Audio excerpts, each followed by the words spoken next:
The book of Genesis. In the beginning, God created the heavens and the earth. The earth was without form and void, and darkness was over the face of the deep, and the Spirit of God was hovering over the face of the waters. And God said, "Let there be light," and there was light. And God saw that the light was good, and God separated the light from the darkness. God called the light day, and the darkness he called night. And there was evening, and there was morning, the first day. And God said, "Let there be an expanse in the midst of the waters, and let it separate the waters from the waters." And God made the expanse and separated the waters that were under the expanse from the waters that were above the expanse. And it was so. And God called the expanse heaven, and there was evening, and there was morning, the second day. And God said, "Let the waters under the heavens be gathered together into one place, and let the dry land appear." And it was so. God called the dry land earth, and the waters that were gathered together he called seas. And God saw that it was good. And God said, "Let the earth sprout vegetation, plants yielding seed, and fruit trees bearing fruit, in which is their seed, each according to its kind on the earth." And it was so. The earth brought forth vegetation, plants yielding seed according to their own kinds, and trees bearing fruit, in which is their seed, each according to its kind. And God saw that it was good. And there was evening, and there was morning, the third day. And God said, "Let there be lights in the expanse of the heavens to separate the day from the night, and let them be for signs and for seasons and for days and years, and let them be lights in the expanse of the heavens to give light upon the earth." And it was so. And God made the two great lights, the greater light to rule the day, and the lesser light to rule the night, and the stars. And God set them in the expanse of the heavens to give light on the earth, to rule over the day and over the night, and to separate the light from the darkness. And God saw that it was good. And there was evening, and there was morning, the fourth day. And God said, "Let the waters swarm with swarms of living creatures, and let birds fly above the earth across the expanse of the heavens." So God created the great sea creatures and every living creature that moves, with which the waters swarm according to their kinds, and every winged bird according to its kind. And God saw that it was good. And God blessed them, saying, "Be fruitful and multiply, and fill the waters in the seas, and let birds multiply on the earth." And there was evening, and there was morning, the fifth day. And God said, "Let the earth bring forth living creatures according to their kinds, livestock and creeping things, and beasts of the earth according to their kinds." And it was so. And God made the beasts of the earth according to their kinds, and the livestock according to their kinds, and everything that creeps on the ground according to its kind. And God saw that it was good. Then God said, "Let us make man in our image, after our likeness, and let them have dominion over the fish of the sea, and over the birds of the heavens, and over the livestock, and over all the earth, and over every creeping thing that creeps on the earth." So God created man in his own image. In the image of God he created him. Male and female he created them. And God blessed them, and God said to them, "Be fruitful and multiply and fill the earth and subdue it, and have dominion over the fish of the sea, and over the birds of the heavens, and over every living thing that moves on the earth." And God said, "Behold, I have given you every plant yielding seed that is on the face of all the earth, and every tree with seed in its fruit. You shall have them for food. And to every beast of the earth, and to every bird of the heavens, and to everything that creeps on the earth, everything that has the breath of life, I have given every green plant for food." And it was so. And God saw everything that he had made, and behold, it was very good. And there was evening, and there was morning, the sixth day. Thus the heavens and the earth were finished, and all the hosts of them. And on the seventh day God finished his work that he had done, and he rested on the seventh day from all his work that he had done. So God blessed the seventh day and made it holy, because on it God rested from all his work that he had done in creation. These are the generations of the heavens and the earth when they were created, in the day that the Lord God made the earth and the heavens, when no bush of the field was yet in the land, and no small plant of the field had yet sprung up, for the Lord God had not caused it to rain on the land, and there was no man to work the ground. And a mist was going up from the land, and was watering the whole face of the ground. Then the Lord God formed the man of dust from the ground, and breathed into his nostrils the breath of life, and the man became a living creature. The Lord God planted a garden in Eden in the east, and there he put the man whom he had formed. And out of the ground the Lord God made to spring up every tree that is pleasant to the sight and good for food. The tree of life was in the midst of the garden, and the tree of the knowledge of good and evil. A river flowed out of Eden to water the garden, and there it divided and became 4 rivers. The name of the first is the Pishon. It is the one that flowed around the whole land of Havilah, where there is gold, and the gold of that land is good. Bdellium and onyx stone are there. The name of the second river is the Gihon. It is the one that flowed around the whole land of Cush. And the name of the third river is the Tigris, which flows east of Assyria. And the fourth river is the Euphrates. The Lord God took the man and put him in the Garden of Eden to work it and to keep it. And the Lord God commanded the man, saying, "You may surely eat of every tree of the garden, but of the tree of the knowledge of good and evil you shall not eat, for in the day that you eat of it, you shall surely die." Then the Lord God said, "It is not good that the man should be alone. I will make a helper fit for him." Now, out of the ground the Lord God had formed every beast of the field and every bird of the heavens, and brought them to the man to see what he would call them. Whatever the man called every living creature, that was its name. The man gave names to all livestock, and to the birds of the heavens, and to every beast of the field. But for Adam there was not found a helper fit for him. So the Lord God caused a deep sleep to fall upon the man, and while he slept, took one of his ribs and closed up its place with flesh. And the rib that the Lord God had taken from the man he made into a woman, and brought her to the man.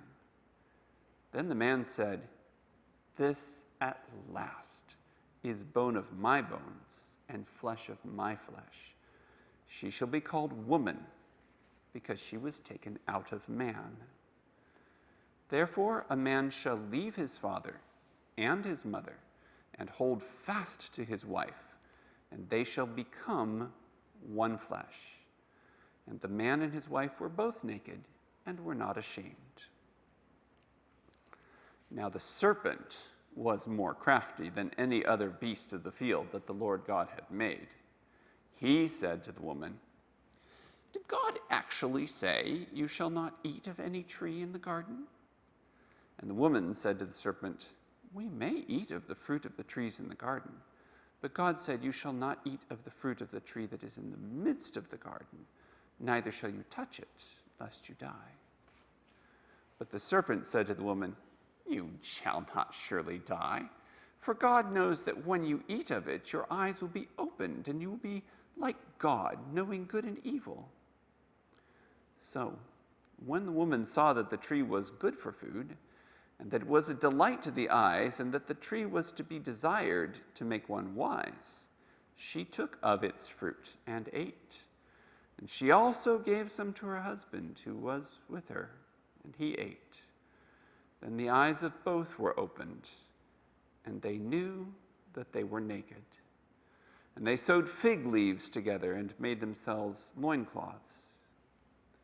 And they heard the sound of the Lord God walking in the garden in the cool of the day.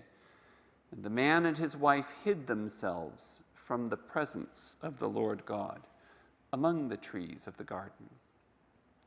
But the Lord God called to the man and said to him, 'Where are you?' And he said, 'I heard the sound of you in the garden, and I was afraid because I was naked and I hid myself.' And he said, 'Who told you that you were naked? Have you eaten of the tree of which I commanded you not to eat?' The man said, 'The woman whom you gave to be with me, she gave me fruit of the tree, and I ate.' Then the Lord God said to the woman, 'What is this that you have done?' The woman said, 'The serpent deceived me, and I ate.' The Lord God said to the serpent, 'Because you have done this, cursed are you above all livestock and above all beasts of the field. On your belly you shall go, and dust you shall eat all the days of your life. I will put enmity between you and the woman, and between your offspring and her offspring. He shall bruise your head, and you shall bruise his heel.' To the woman he said, 'I will surely multiply your pain in childbearing. In pain you shall bring forth children. Your desire shall be for your husband, and he shall rule over you.' And to Adam he said, 'Because you have listened to the voice of your wife and have eaten of the tree of which I commanded you, you shall not eat of it. Cursed is the ground because of you. In pain you shall eat of it all the days of your life. Thorns and thistles it shall bring forth for you, and you shall eat the plants of the field. By the sweat of your face you shall eat bread, till you return to the ground, for out of it you were taken. For you are dust, and to dust you shall return.' The man called his wife's name Eve, because she was the mother of all living. And the Lord God made for Adam and for his wife garments of skins and clothed them. Then the Lord God said, 'Behold, the man has become like one of us, knowing good and evil. Now lest he reach out his hand and take also of the tree of life and eat and live forever.' Therefore the Lord God sent him out of the Garden of Eden to work the ground from which he was taken. He drove out the man, and at the east of the Garden of Eden he placed the cherubim and a flaming sword that turned every way to guard the way to the tree of life. Now Adam knew his wife, Eve his wife, and she conceived and bore Cain, saying, 'I have gotten a man with the help of the Lord.' And again she bore his brother Abel. Now Abel was a keeper of sheep, and Cain a worker of the ground. In the course of time, Cain brought to the Lord an offering of the fruit of the ground, and Abel also brought of the firstborn of his flock and of their fat portions. And the Lord had regard for Abel and his offering, but for Cain and his offering he had no regard. So Cain was very angry, and his face fell. The Lord said to Cain, why are you angry? And why has your face fallen? If you do well, will you not be accepted? And if you do not well, sin is crouching at the door. Its desire is for you, but you must rule over it. Cain spoke to Abel his brother, and when they were in the field, Cain rose up against his brother Abel and killed him. Then the Lord said to Cain, "Where is Abel your brother?" He said, "I do not know. Am I my brother's keeper?" And the Lord said, "What have you done? The voice of your brother's blood is crying to me from the ground. And now you are cursed from the ground, which has opened its mouth to receive your brother's blood from your hand. When you work the ground, it shall no longer yield to you its strength. You shall be a fugitive and a wanderer on the earth." Cain said to the Lord, "My punishment is greater than I can bear. Behold, you have driven me today away from the ground, and from your face I shall be hidden. I shall be a fugitive and a wanderer on the earth, and whoever finds me will kill me." Then the Lord said to him, "Not so. If anyone kills Cain, vengeance shall be taken on him sevenfold." And the Lord put a mark on Cain, lest any who found him should attack him. Then Cain went away from the presence of the Lord and settled in the land of Nod, east of Eden. Cain knew his wife, and she conceived and bore Enoch. When he built a city, he called the name of the city after the name of his son, Enoch. To Enoch was born Irad, and Irad fathered Mehujael, and Mehujael fathered Methushael, and Methushael fathered Lamech. And Lamech took 2 wives. The name of the one was Ada, and the name of the other, Zillah. Ada bore Jabal. He was the father of those who dwell in tents and have livestock. His brother's name was Jubal. He was the father of all those who play the lyre and pipe. Zillah also bore Tubal-Cain. He was the forger of all instruments of bronze and iron. The sister of Tubal-Cain was Naamah. Lamech said to his wives, "Ada and Zillah, hear my voice. You wives of Lamech, listen to what I say. I have killed a man for wounding me, a young man for striking me. If Cain's revenge is 7-fold, then Lamech's is 77-fold." And Adam knew his wife again, and she bore a son and called his name Seth. For she said, "God has appointed for me another offspring instead of Abel, for Cain killed him." To Seth also a son was born, and he called his name Enosh. At that time, people began to call upon the name of the Lord. This is the book of the generations of Adam. When God created man, he made him in the likeness of God. Male and female he created them, and he blessed them, and named them man when they were created. When Adam had lived 130 years, he fathered a son in his own likeness, after his image, and named him Seth.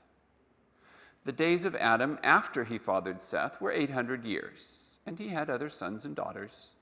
Thus all the days that Adam lived were 930 years, and he died. When Seth had lived 105 years, he fathered Enosh.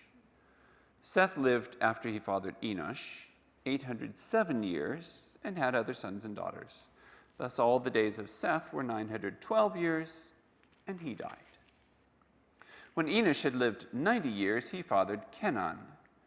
Enosh lived after he fathered Kenan 815 years and had other sons and daughters. Thus all the days of Enosh were 905 years, and he died. When Kenan had lived 70 years, he fathered Mahalalel. Kenan lived after he fathered Mahalalel 840 years and had other sons and daughters. Thus all the days of Kenan were 910 years, and he died. When Mahalalel had lived 65 years, he fathered Jared. Mahalalel lived after he fathered Jared 830 years and had other sons and daughters. Thus all the days of Mahalalel were 895 years, and he died. When Jared had lived 162 years, he fathered Enoch. Jared lived after he fathered Enoch 800 years and had other sons and daughters. Thus all the days of Jared were 962 years, and he died. When Enoch had lived 65 years, he fathered Methuselah. Enoch walked with God after he fathered Methuselah 300 years and had other sons and daughters. Thus all the days of Enoch were 365 years. Enoch walked with God, and he was not, for God took him. When Methuselah had lived 187 years, he fathered Lamech.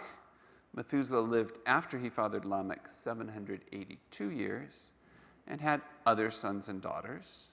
Thus all the days of Methuselah were 969 years, and he died. When Lamech had lived 182 years, he fathered a son and called his name Noah, saying, "Out of the ground that the Lord has cursed, this one shall bring us relief from our work and from the painful toil of our hands." Lamech lived after he fathered Noah 595 years and had other sons and daughters. Thus all the days of Lamech were 777 years, and he died. After Noah was 500 years old, Noah fathered Shem, Ham, and Japheth.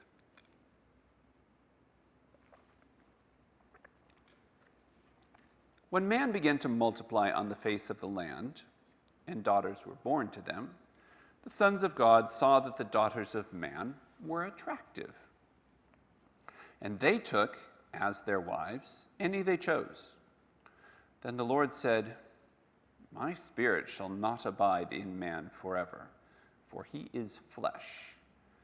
His days shall be 120 years.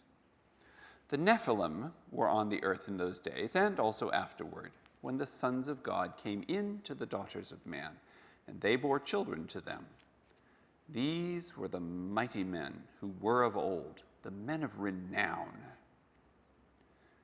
The Lord saw that the wickedness of man was great in the earth, and that every intention of the thoughts of his heart was only evil continually. And the Lord regretted that he had made man on the earth, and it grieved him to his heart.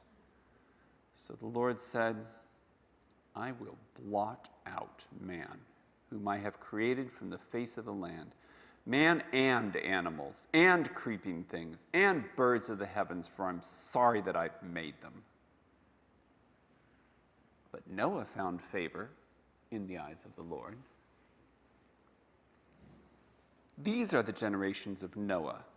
Noah was a righteous man, blameless in his generation. Noah walked with God. And Noah had 3 sons, Shem, Ham, and Japheth. Now the earth was corrupt in God's sight, and the earth was filled with violence. And God saw the earth, and behold, it was corrupt, for all flesh had corrupted their way on the earth. And God said to Noah, I have determined to make an end of all flesh, for the earth is filled with violence through them. Behold, I will destroy them with the earth. Make yourself an ark of gopher wood. Make rooms in the ark, cover it inside and out with pitch. This is how you are to make it. The length of the ark, 300 cubits. Its breadth, 50 cubits. And its height, 30 cubits. Make a roof for the ark and finish it to a cubit above, and set the door of the ark in its side. Make it with lower, second, and third decks. For behold, I will bring a flood of waters upon the earth to destroy all flesh, in which is the breath of life under heaven. Everything that is on the earth shall die. But I will establish my covenant with you, and you shall come back into the ark, you, your sons, your wife, and your sons' wives with you. And of every living thing of all flesh, you shall bring 2 of every sort into the ark to keep them alive with you. They shall be male and female. Of the birds according to their kinds, and of the animals according to their kinds, of every creeping thing of the ground according to its kind, 2 of every sort shall come in to you to keep them alive. Also, take with you every sort of food that is eaten and store it up. It shall serve as food for you and for them. Noah did this. He did all that God commanded him. Then the Lord said to Noah, "Go into the ark, you and all your household, for I have seen that you are righteous before me in this generation. Take with you 7 pairs of all clean animals, the male and his mate, and a pair of the animals that are not clean, the male and his mate. And 7 pairs of the birds of the heavens also, male and female, to keep their offspring alive on the face of all the earth. For in 7 days I will send rain on the earth, 40 days and 40 nights, and every living thing that I have made I will blot out from the face of the ground." And Noah did all that the Lord had commanded him. Noah was 600 years old when the flood of waters came upon the earth. And Noah and his sons and his wife and his sons' wives with him went into the ark to escape the waters of the flood. Of clean animals and of animals that are not clean, and of birds and of everything that creeps on the ground, 2 and 2, male and female, went into the ark with Noah, as God had commanded Noah. And after 7 days, the waters of the flood came upon the earth. In the 600th year of Noah's life, in the 2nd month, on the 17th day of the month, on that day, all the fountains of the great deep burst forth, and the windows of the heavens were opened, and rain fell upon the earth 40 days and 40 nights.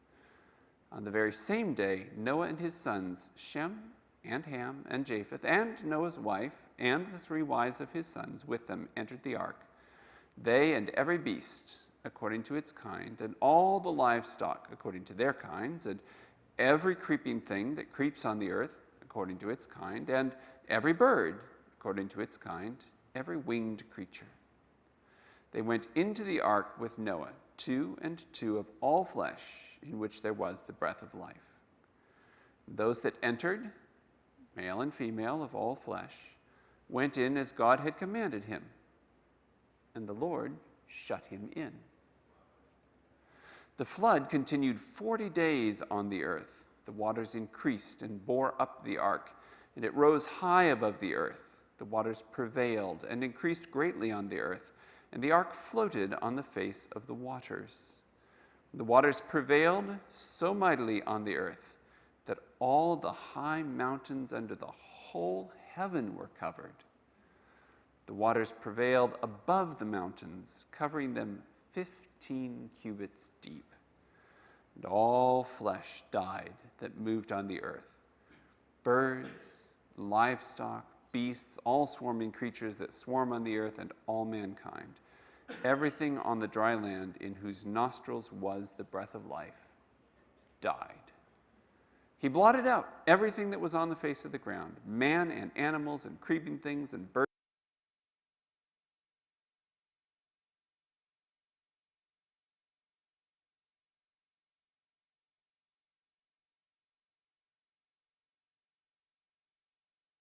But God remembered Noah and all the beasts and all the livestock that were with him in the ark. And God made a wind blow over the earth, and the waters subsided. The fountains of the deep and the windows of the heavens were closed. The rain from the heavens was restrained, and the waters receded from the earth continually. At the end of 150 days, the waters had abated, and in the 7th month, on the 17th day of the month, the ark came to rest on the mountains of Ararat. And the waters continued to abate until the 10th month. In the 10th month, on the 1st day of the month, the tops of the mountains were seen. At the end of 40 days, Noah opened the window of the ark that he had made and sent forth a raven. It went to and fro until the waters were dried up from the earth. Then he sent forth a dove from him to see if the waters had subsided from the face of the ground. But the dove found no place to set her foot, and she returned to him to the ark, for the waters were still on the face of the whole earth.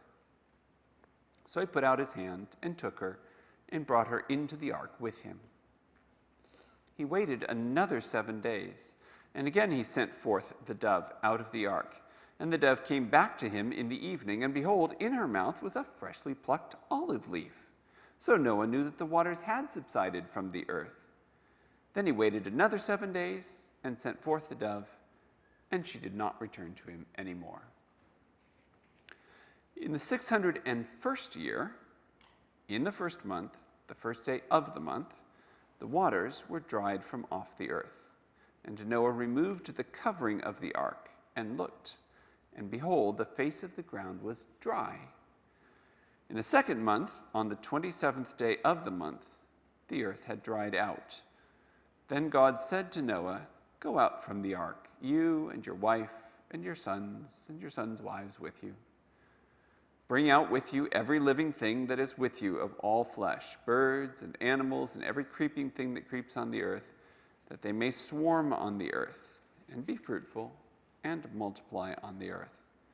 So Noah went out, and his sons and his wife and his sons' wives with him. Every beast, every creeping thing and every bird, everything that moves on the earth went out by families from the ark. Then Noah built an altar to the Lord, and took some of every clean animal and some of every clean bird, and offered burnt offerings on the altar. And when the Lord smelled the pleasing aroma, the Lord said in his heart, "I will never again curse the ground because of man, for the intention of man's heart is evil from his youth. Neither will I ever again strike down every living creature, as I have done. While the earth remains, seed time and harvest, cold and heat, summer and winter, day and night shall not cease." And God blessed Noah and his sons and said to them, "Be fruitful and multiply and fill the earth. The fear of you and the dread of you shall be upon every beast of the earth and upon every bird of the heavens, upon everything that creeps on the ground and all the fish of the sea. Into your hand they are delivered. Every moving thing that lives shall be food for you. And as I gave you the green plants, I give you everything. But you shall not eat flesh with its life, that is, its blood. And for your lifeblood I will require a reckoning. From every beast I will require it, and from man. From his fellow man I will require a reckoning for the life of man. Whoever sheds the blood of man, by man shall his blood be shed. For God made man in his own image. And you, be fruitful and multiply, increase greatly on the earth and multiply in it."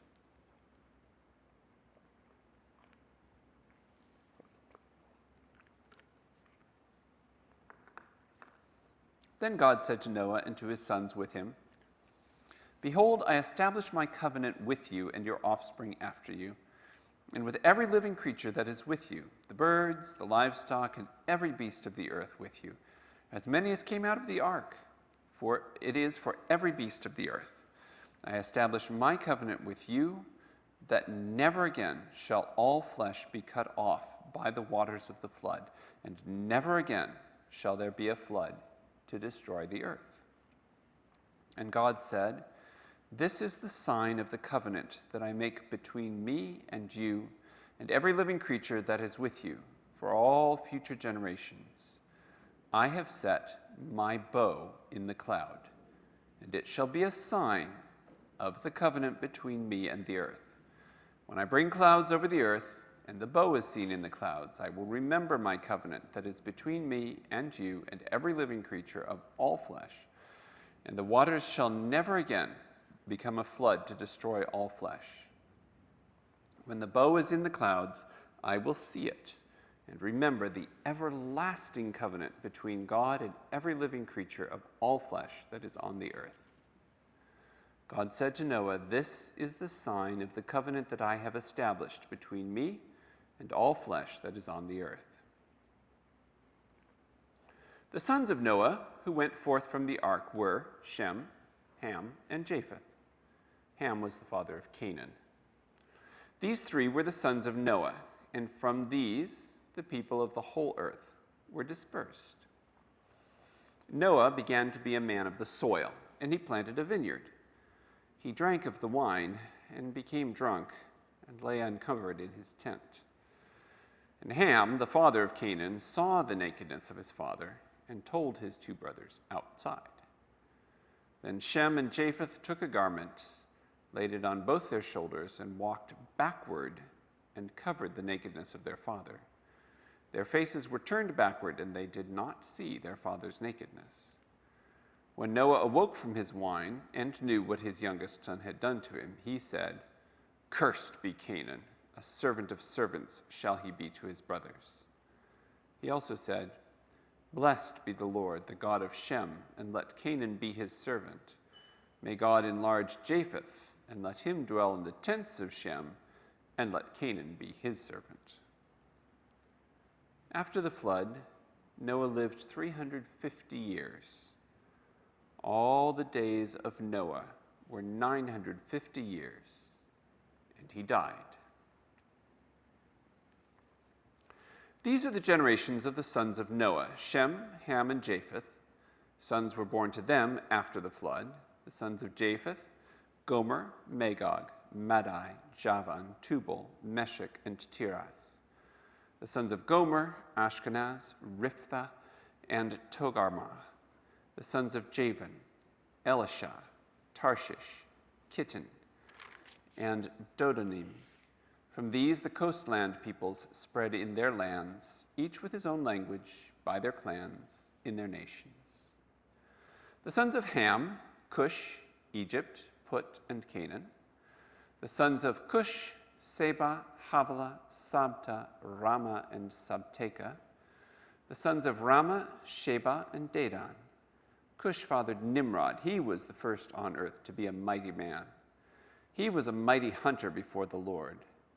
Therefore it is said, "Like Nimrod, a mighty hunter before the Lord."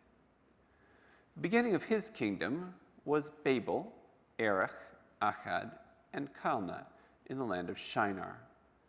From that land he went into Assyria and built Nineveh, Rehoboth-ir, Calah, and Resen, between Nineveh and Calah, that is the great city. Egypt fathered Ludim, Anamim, Lehabim, Naphtuhim, Pathrusim, Calsuhim, from whom the Philistines came, and Caphtorim.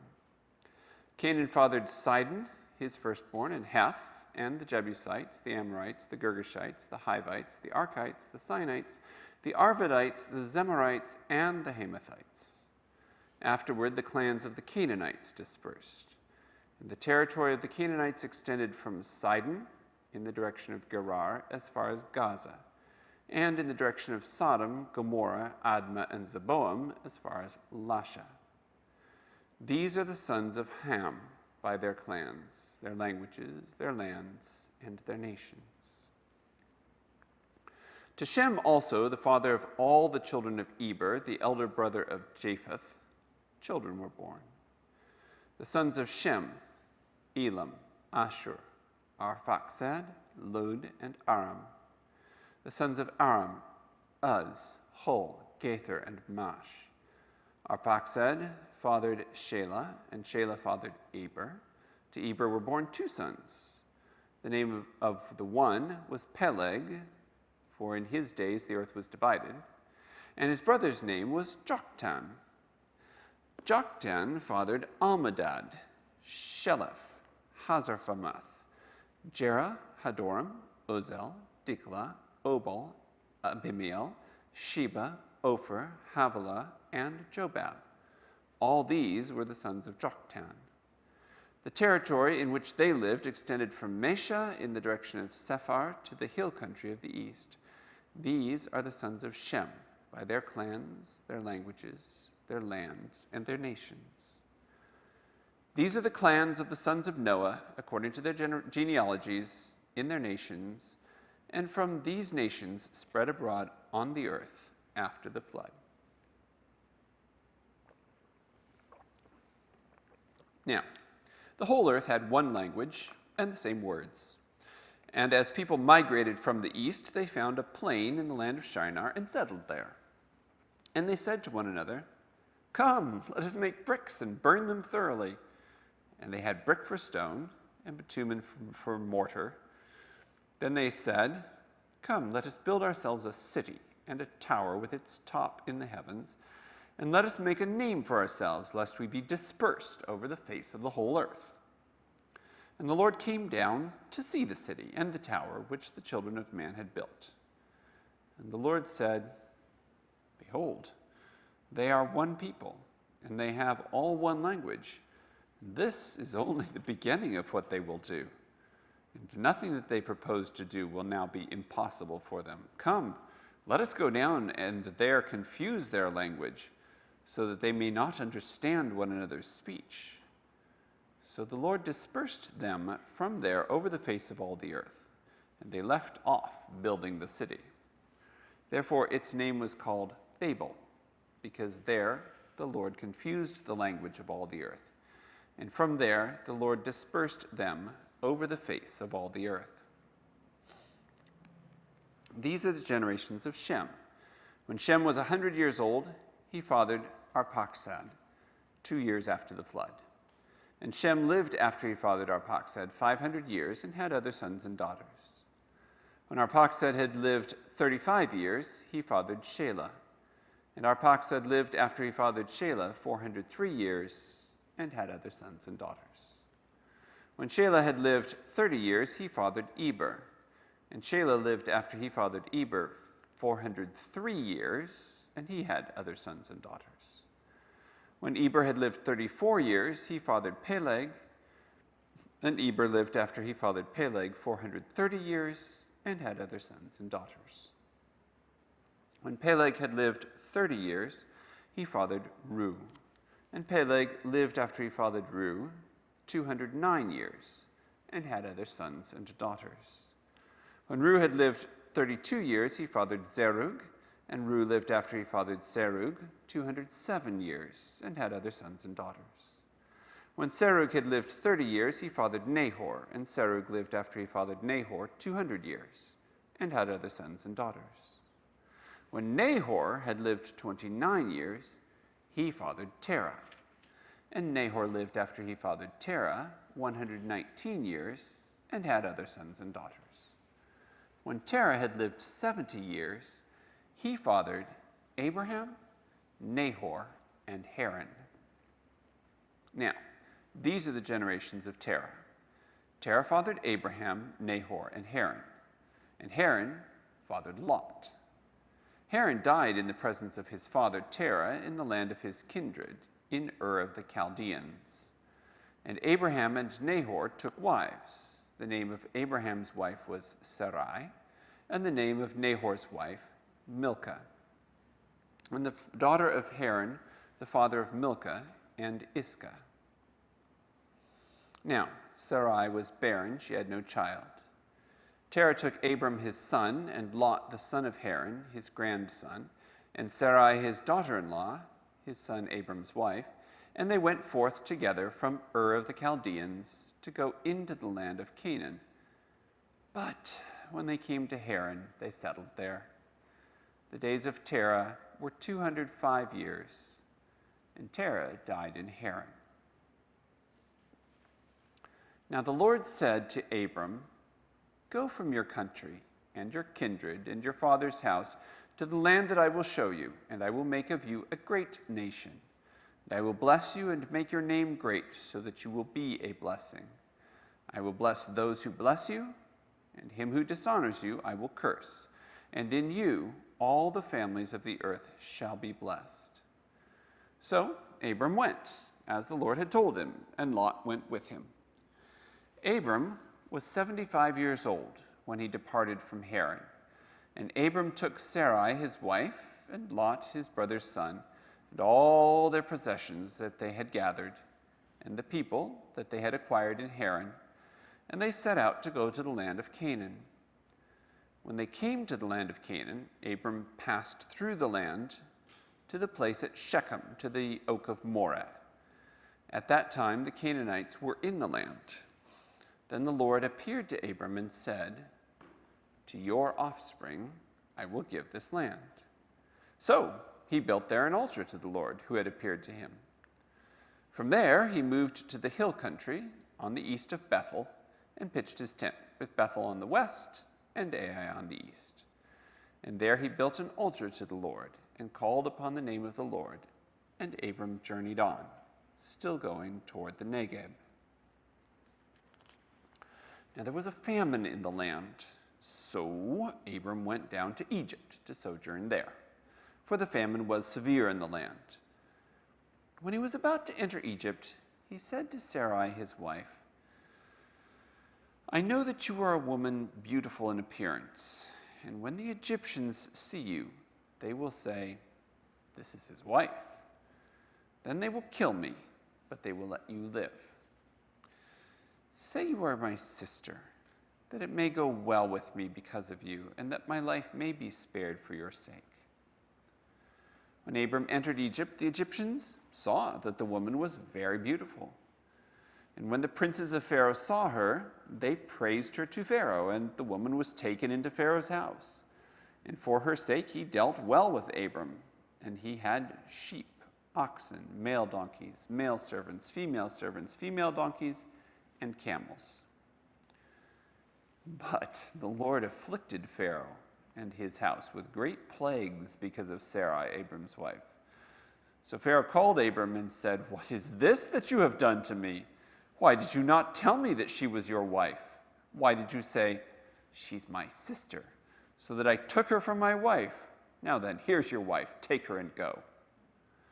And Pharaoh gave men orders concerning him, and they sent him away with his wife and all that he had.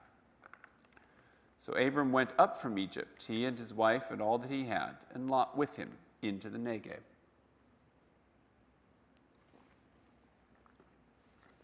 Now Abram was very rich in livestock, in silver and in gold. And he journeyed on from the Negeb as far as Bethel, to the place where his tent had been at the beginning, between Bethel and Ai, to the place where he had made an altar at the first. And there Abram called upon the name of the Lord. And Lot, who went with Abram, also had flocks and herds and tents, so that the land could not support both of them dwelling together, for their possessions were so great that they could not dwell together. And there was strife between the herdsmen of Abram's livestock and the herdsmen of Lot's livestock. At that time the Canaanites and the Perizzites were dwelling in the land. Then Abram said to Lot, "Let there be no strife between you and me, and between your herdsmen and my herdsmen, for we are kinsmen. Is not the whole land before you? Separate yourself from me. If you take the left hand, then I will go to the right. Or if you take the right hand, then I will go to the left." And Lot lifted up his eyes and saw that the Jordan Valley was well watered everywhere, like the garden of the Lord, like the land of Egypt in the direction of Zoar. This was before the Lord destroyed Sodom and Gomorrah. So Lot chose for himself all the Jordan Valley, and Lot journeyed east. Thus they separated from each other. Abram settled in the land of Canaan, while Lot settled among the cities of the valley and moved his tent as far as Sodom. Now the men of Sodom were wicked, great sinners against the Lord. The Lord said to Abram, after Lot had separated from him, "Lift up your eyes and look from the place where you are northward and southward and eastward and westward, for all the land that you see I will give to you and to your offspring forever. I will make your offspring as the dust of the earth, so that if one can count the dust of the earth, your offspring also can be counted. Arise, walk through the length and the breadth of the land, for I will give it to you." So Abram moved his tent and came and settled by the oaks of Mamre, which are at Hebron, and there he built an altar to the Lord. In the days of Amraphel, king of Shinar, Arioch, king of Elasar, Chedorlaomer, king of Elam, and Tidal, king of Golim, these kings made war with Bera, king of Sodom, Bersha, king of Gomorrah, Shinab, king of Admah, Shember, king of Zeboam, and the king of Bela, that is, Zoar. And all these joined forces in the valley of Siddim, that is, the Salt Sea. 12 years they had served Chedorlaomer, but in the 13th year they rebelled. In the 14th year, Chedorlaomer and the kings who were with him came and defeated the Rephaim in Ashtaroth Karnaim, the Tzutzim in Ham, the Emim in Shavat Kiriathaim, and the Horites in their hill country of Seir, as far as Elparim, on the border of the wilderness. Then they turned back and came to En-Mishpat, that is, Kadesh, and defeated all the country of the Amalekites and also the Amorites who were dwelling in Hatzon Tamar. Then the king of Sodom, the king of Gomorrah, the king of Admah, the king of Zeboam, and the king of Bela, that is, Zoar, went out, and they joined battle in the valley of Siddim with Chedorlaomer, king of Elam, Tidal, king of Goim, Amraphel, king of Shinar, and Arioch, king of Elasar, 4 kings against 5. Now the valley of Siddim was full of bitumen pits, and as the kings of Sodom and Gomorrah fled, some fell into them, and the rest fled to the hill country. So the enemy took all the possessions of Sodom and Gomorrah and all their provisions and went their way. They also took Lot, the son of Abram's brother, who was dwelling in Sodom, and his possessions, and went their way. Then one who had escaped came and told Abram the Hebrew, who was living by the oaks of Mamre the Amorite, brother of Eshcol and of Aner. These were allies of Abram.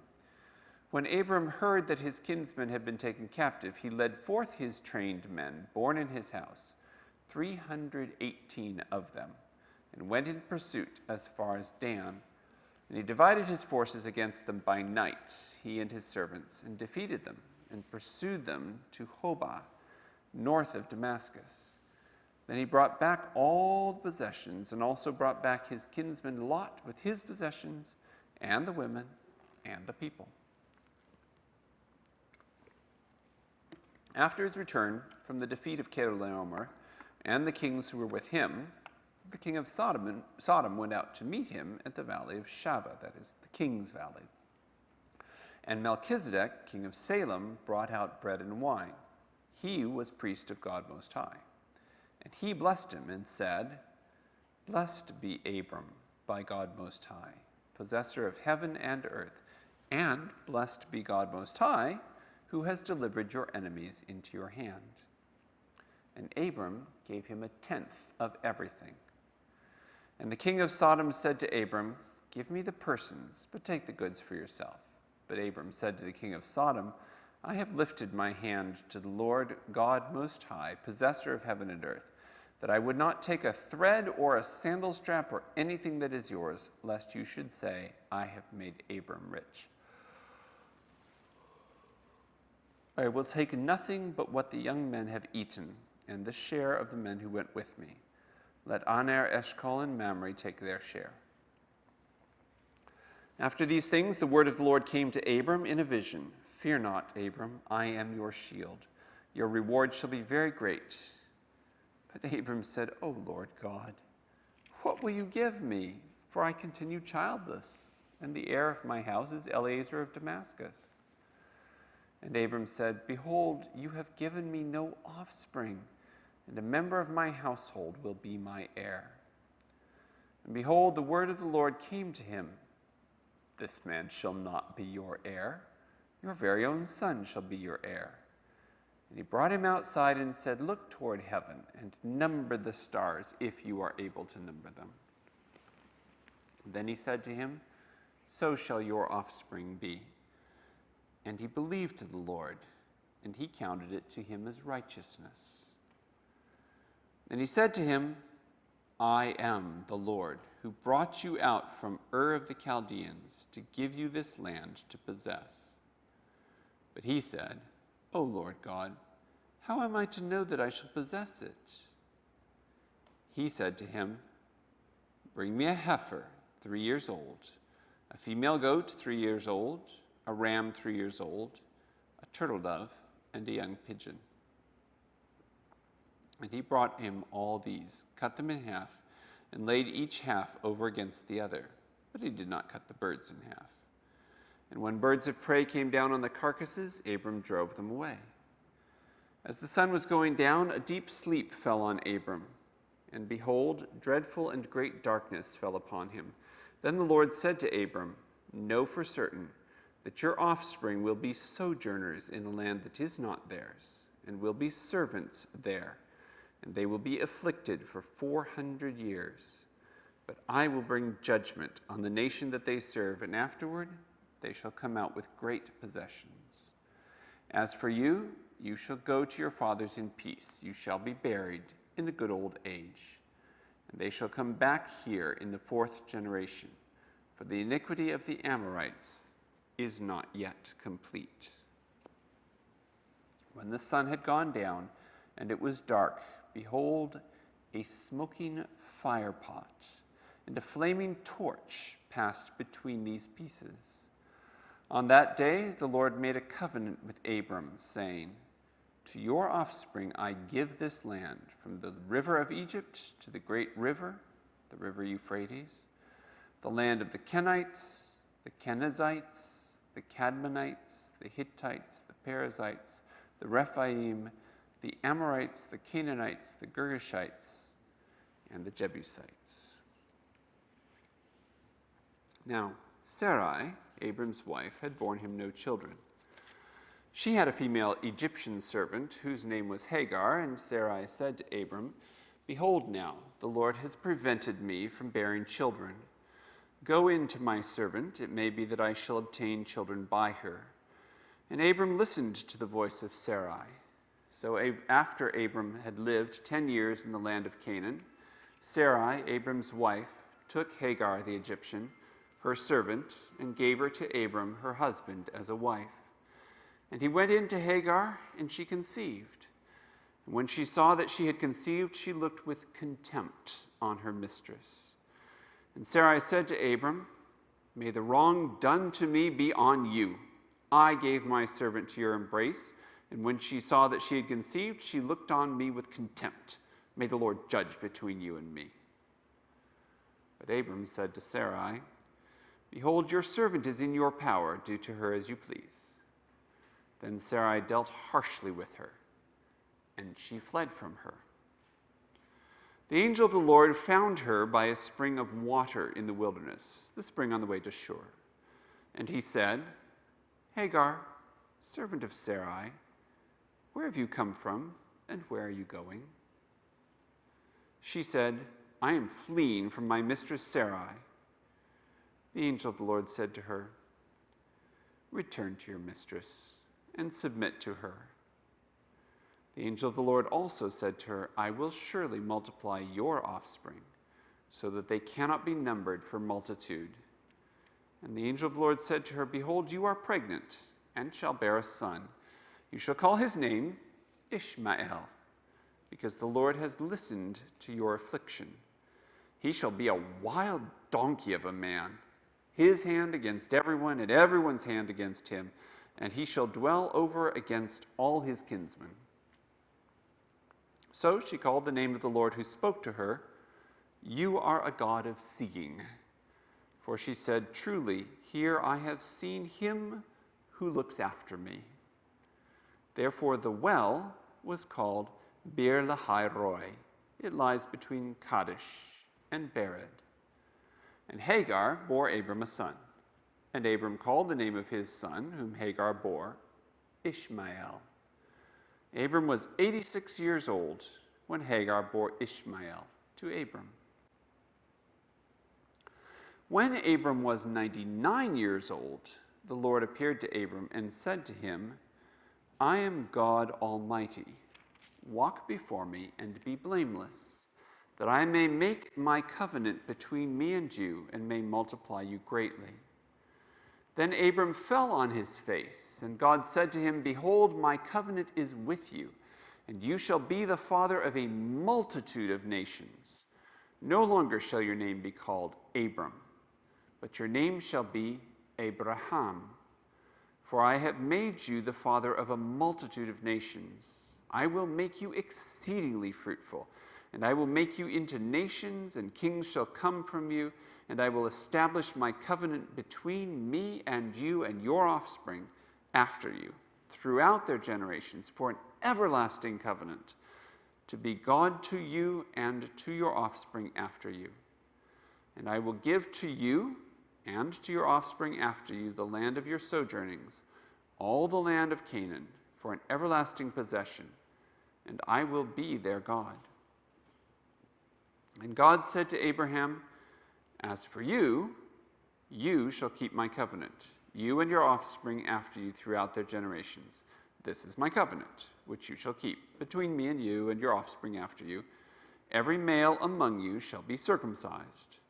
You shall be circumcised in the flesh of your foreskins, and it shall be a sign of the covenant between me and you.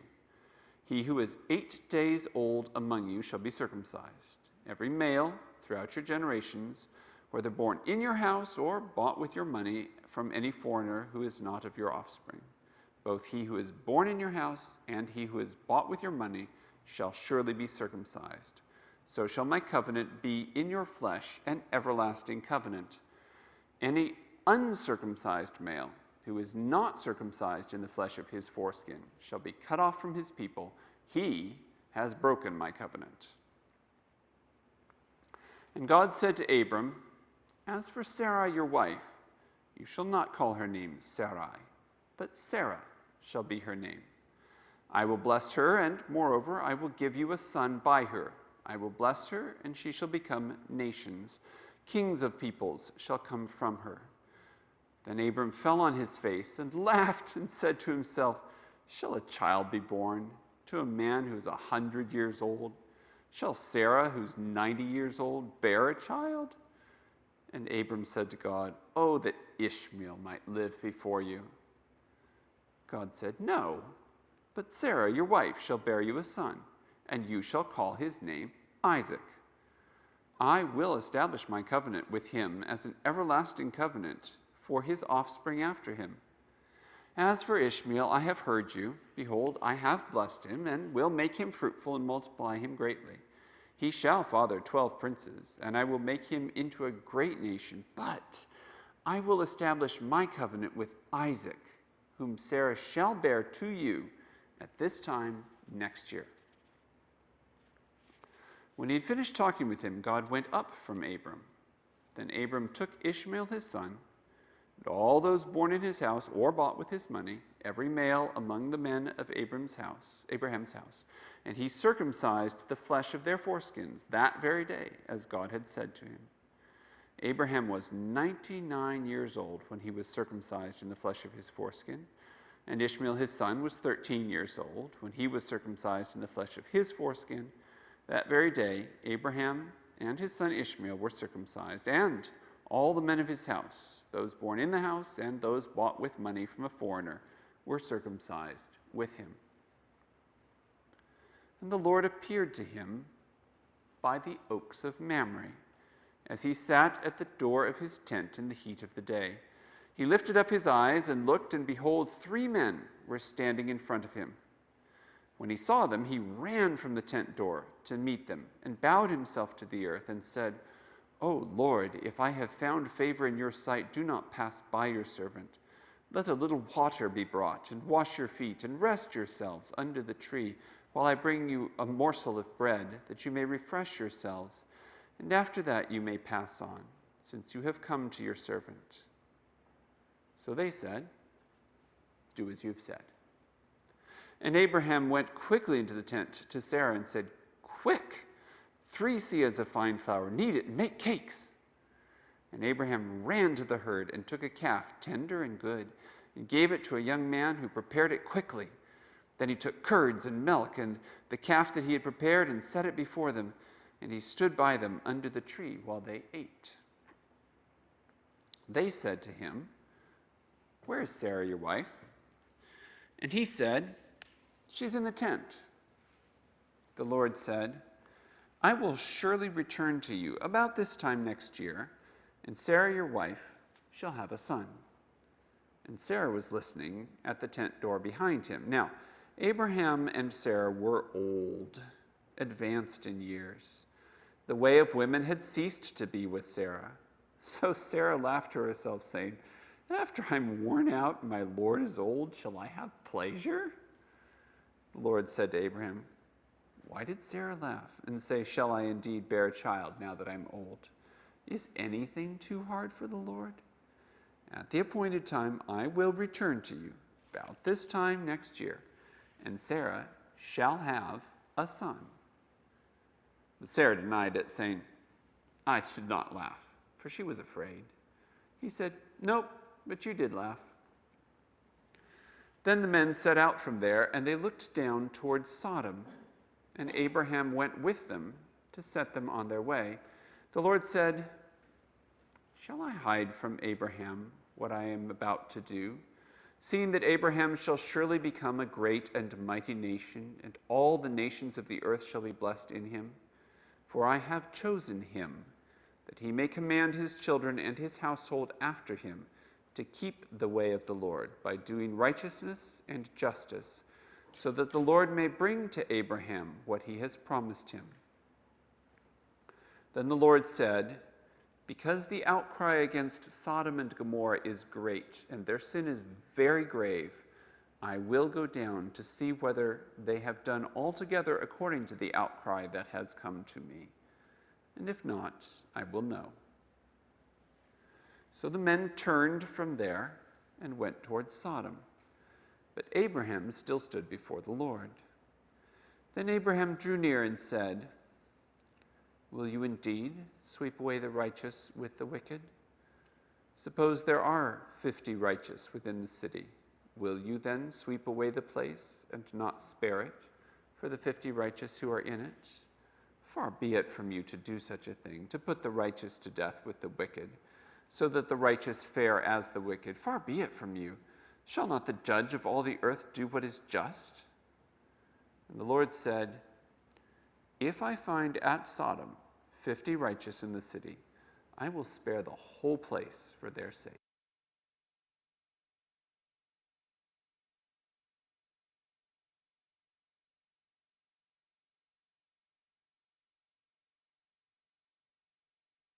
Of the 50 are lacking. Will you destroy the whole city for lack of 5? He said, "I will not destroy it if I find 45 there." Again he spoke to him and said, "Suppose 40 are found there." He answered, "For the sake of 40, I will not do it." Then he said, not the Lord be angry, and I will speak. Suppose 30 are found there." He answered, "I will not do it if I find 30 there." He said, "Behold, I have undertaken to speak to the Lord. Suppose 20 are found there?" He answered, "For the sake of 20, I will not destroy it." Then he said, "Oh, let not the Lord be angry, and I will speak again, but this once. Suppose 10 are found there." He answered, "For the sake of 10, I will not destroy it." And the Lord went his way when he had finished speaking to Abraham, and Abraham returned to his place. The 2 angels came to Sodom in the evening, and Lot was sitting in the gate of Sodom. When Lot saw them, he rose to meet them and bowed himself with his face to the earth and said, "My lords, please turn aside to your servant's house and spend the night and wash your feet. Then you may rise up early and go on your way." They said, "No, we'll spend the night in the town square."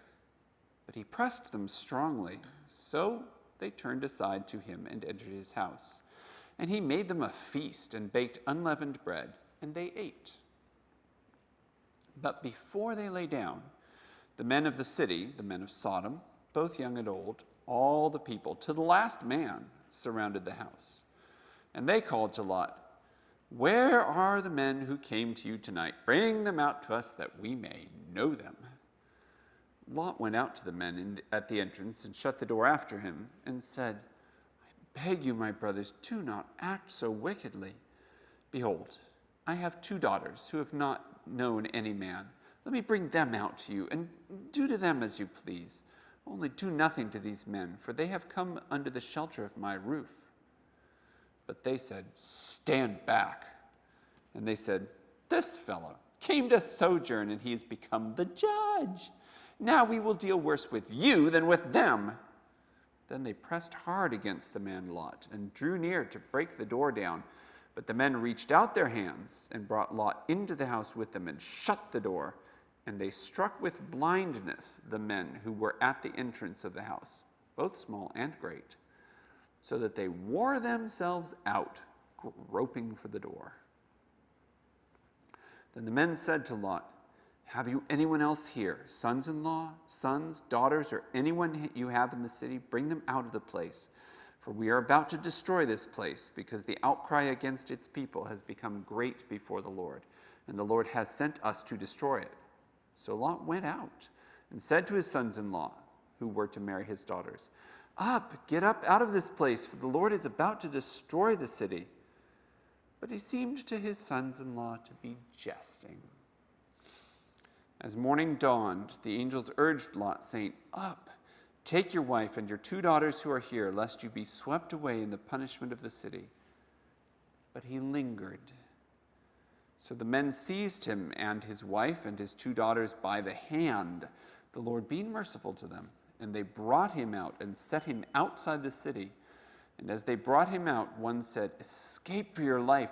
Do not look back or stop anywhere in the valley. Escape to the hills, lest you be swept away." And Lot said to them, "Oh no, my lords. Behold, your servant has found favor in your sight. And you have shown me great kindness in saving my life, but I cannot escape to the hills, lest the disaster overtake me and I die. Behold, this city is near enough to flee to, and it's a little one. Let me escape there. Is it not a little one? And my life will be saved." He said to him, "Behold, I grant you this favor also, that I will not overthrow the city of which you have spoken. Escape there quickly, for I can do nothing till you arrive there." Therefore the name of the city was called Zoar.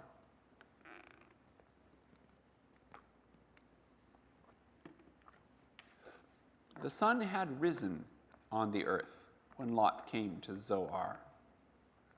Then the Lord rained on Sodom and Gomorrah sulfur and fire from the Lord out of heaven, and he overthrew those cities and all the valley and all the inhabitants of the cities and what grew on the ground. But Lot's wife, behind him, looked back, and she became a pillar of salt.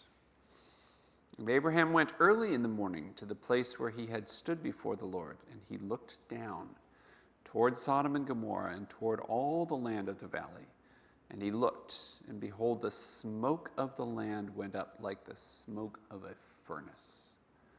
So it was that when God destroyed the cities of the valley, God remembered Abraham and sent Lot out of the midst of the overthrow when he overthrew the cities in which Lot had lived.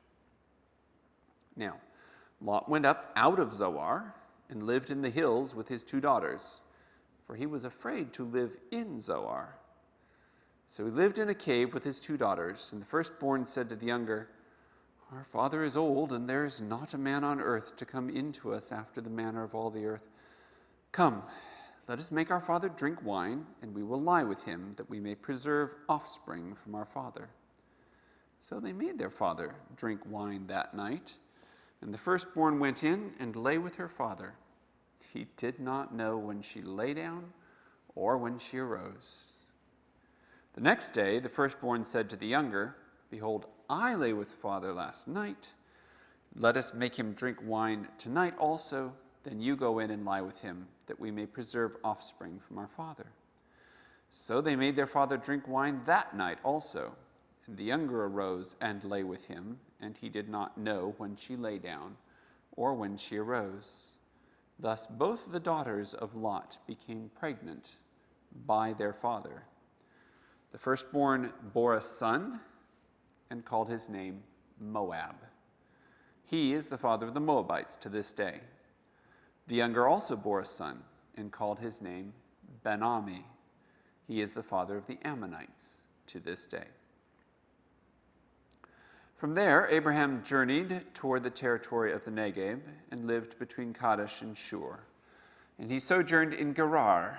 And Abraham said of Sarah his wife, "She is my sister." And Abimelech, king of Gerar, sent and took Sarah. But God came to Abimelech in a dream by night and said to him, "Behold, you are a dead man because of the woman whom you have taken, for she is a man's wife." Now Abimelech had not approached her, so he said, "Lord, will you kill an innocent people? Did he not himself say to me, 'She is my sister'? And she herself said, 'He's my brother.' In the integrity of my heart and the innocence of my hands I've done this." Then God said to him in the dream, "Yes, I know that you have done this in the integrity of your heart, and it was I who kept you from sinning against me. Therefore I did not let you touch her. Now then, return the man's wife, for he is a prophet, so that he will pray for you and you shall live. But if you do not return her, know that you shall surely die, you and all who are yours." So Abimelech rose early in the morning and called all his servants and told them all these things. And the men were very much afraid. Then Abimelech called Abraham and said to him, "What have you done to us? And how have I sinned against you, that you have brought on me and my kingdom a great sin? You have done to me things that ought not to be done." And Abimelech said to Abraham, "What did you see that you did this thing?" Abraham said, "I did it because I thought, there is no fear of God at all in this place, and they will kill me because of my wife. Besides, she is indeed my sister, the daughter of my father, though not the daughter of my mother, and she became my wife. And when God caused me to wander from my father's house, I said to her, 'This is the kindness you must do me at every place to which we come. Say of me, he is my brother.' Then Abimelech took sheep and oxen and male servants and female servants and gave them to Abraham and returned Sarah his wife to him. And Abimelech said, 'Behold, my land is before you, dwell where it pleases you.' To Sarah he said, 'Behold, I have given your brother 1,000 pieces of silver. It is a sign of your innocence in the eyes of all who are with you, and before everyone you are vindicated.' Then Abraham prayed to God, and God healed Abimelech and also healed his wife and female slaves, so that they bore children. For the Lord had closed all the wombs of the house of Abimelech because of Sarah, Abraham's wife." The Lord visited Sarah, as he had said, and the Lord did to Sarah as he had promised. And Sarah conceived and bore Abraham a son in his old age, at the time of which God had spoken to him. Abraham called the name of his son who was born to him, whom Sarah bore to him, Isaac. And Abraham circumcised his son Isaac when he was 8 days old, as God had commanded him. Abraham was 100 years old when his son Isaac was born to him. And Sarah said, "God has made laughter for me. Everyone who hears will laugh over me." And she said, "Who would have said to Abraham that Sarah would nurse children? Yet I have borne him a son in his old age." And the child grew and was weaned. And Abraham made a great feast on the day that Isaac was weaned. But Sarah saw the son of Hagar the Egyptian, whom she had borne to Abraham, laughing. So she said to Abraham, "Cast out this slave woman with her son, for the son of this slave woman shall not be heir with my son Isaac." And the thing was very displeasing to Abraham on account of his son. But God said to Abraham, "Be not displeased because of the boy and because of your slave woman. Whatever Sarah says to you, do as she tells you, for through Isaac shall your offspring be named. And I will make a nation of the son of the slave woman also, because he is your offspring." So Abraham rose early in the morning and took bread and a skin of water and gave it to Hagar, putting it on her shoulder along with the child, and sent her away. And she departed and wandered in the wilderness of Beersheba. When the water in the skin was gone, she put the child under one of the bushes. Then she went and sat down opposite him, a good way off, about the distance of a bow shot. For she said, "Let me not look on the death of the child." And as she sat opposite him, she lifted up her voice and wept. And God heard the voice of the boy, and the angel of God called to Hagar from heaven and said to her, "What troubles you, Hagar? Fear not, for God has heard the voice of the boy where he is. Up, lift up the boy, and hold him fast with your hand, for I will make him into a great nation." Then God opened her eyes, and she saw a well of water. And she went and filled the skin with water and gave the boy a drink. And God was with the boy, and he grew up. He lived in the wilderness and became an expert with the bow. He lived in the wilderness of Paran, and his mother took a wife for him from the land of Egypt.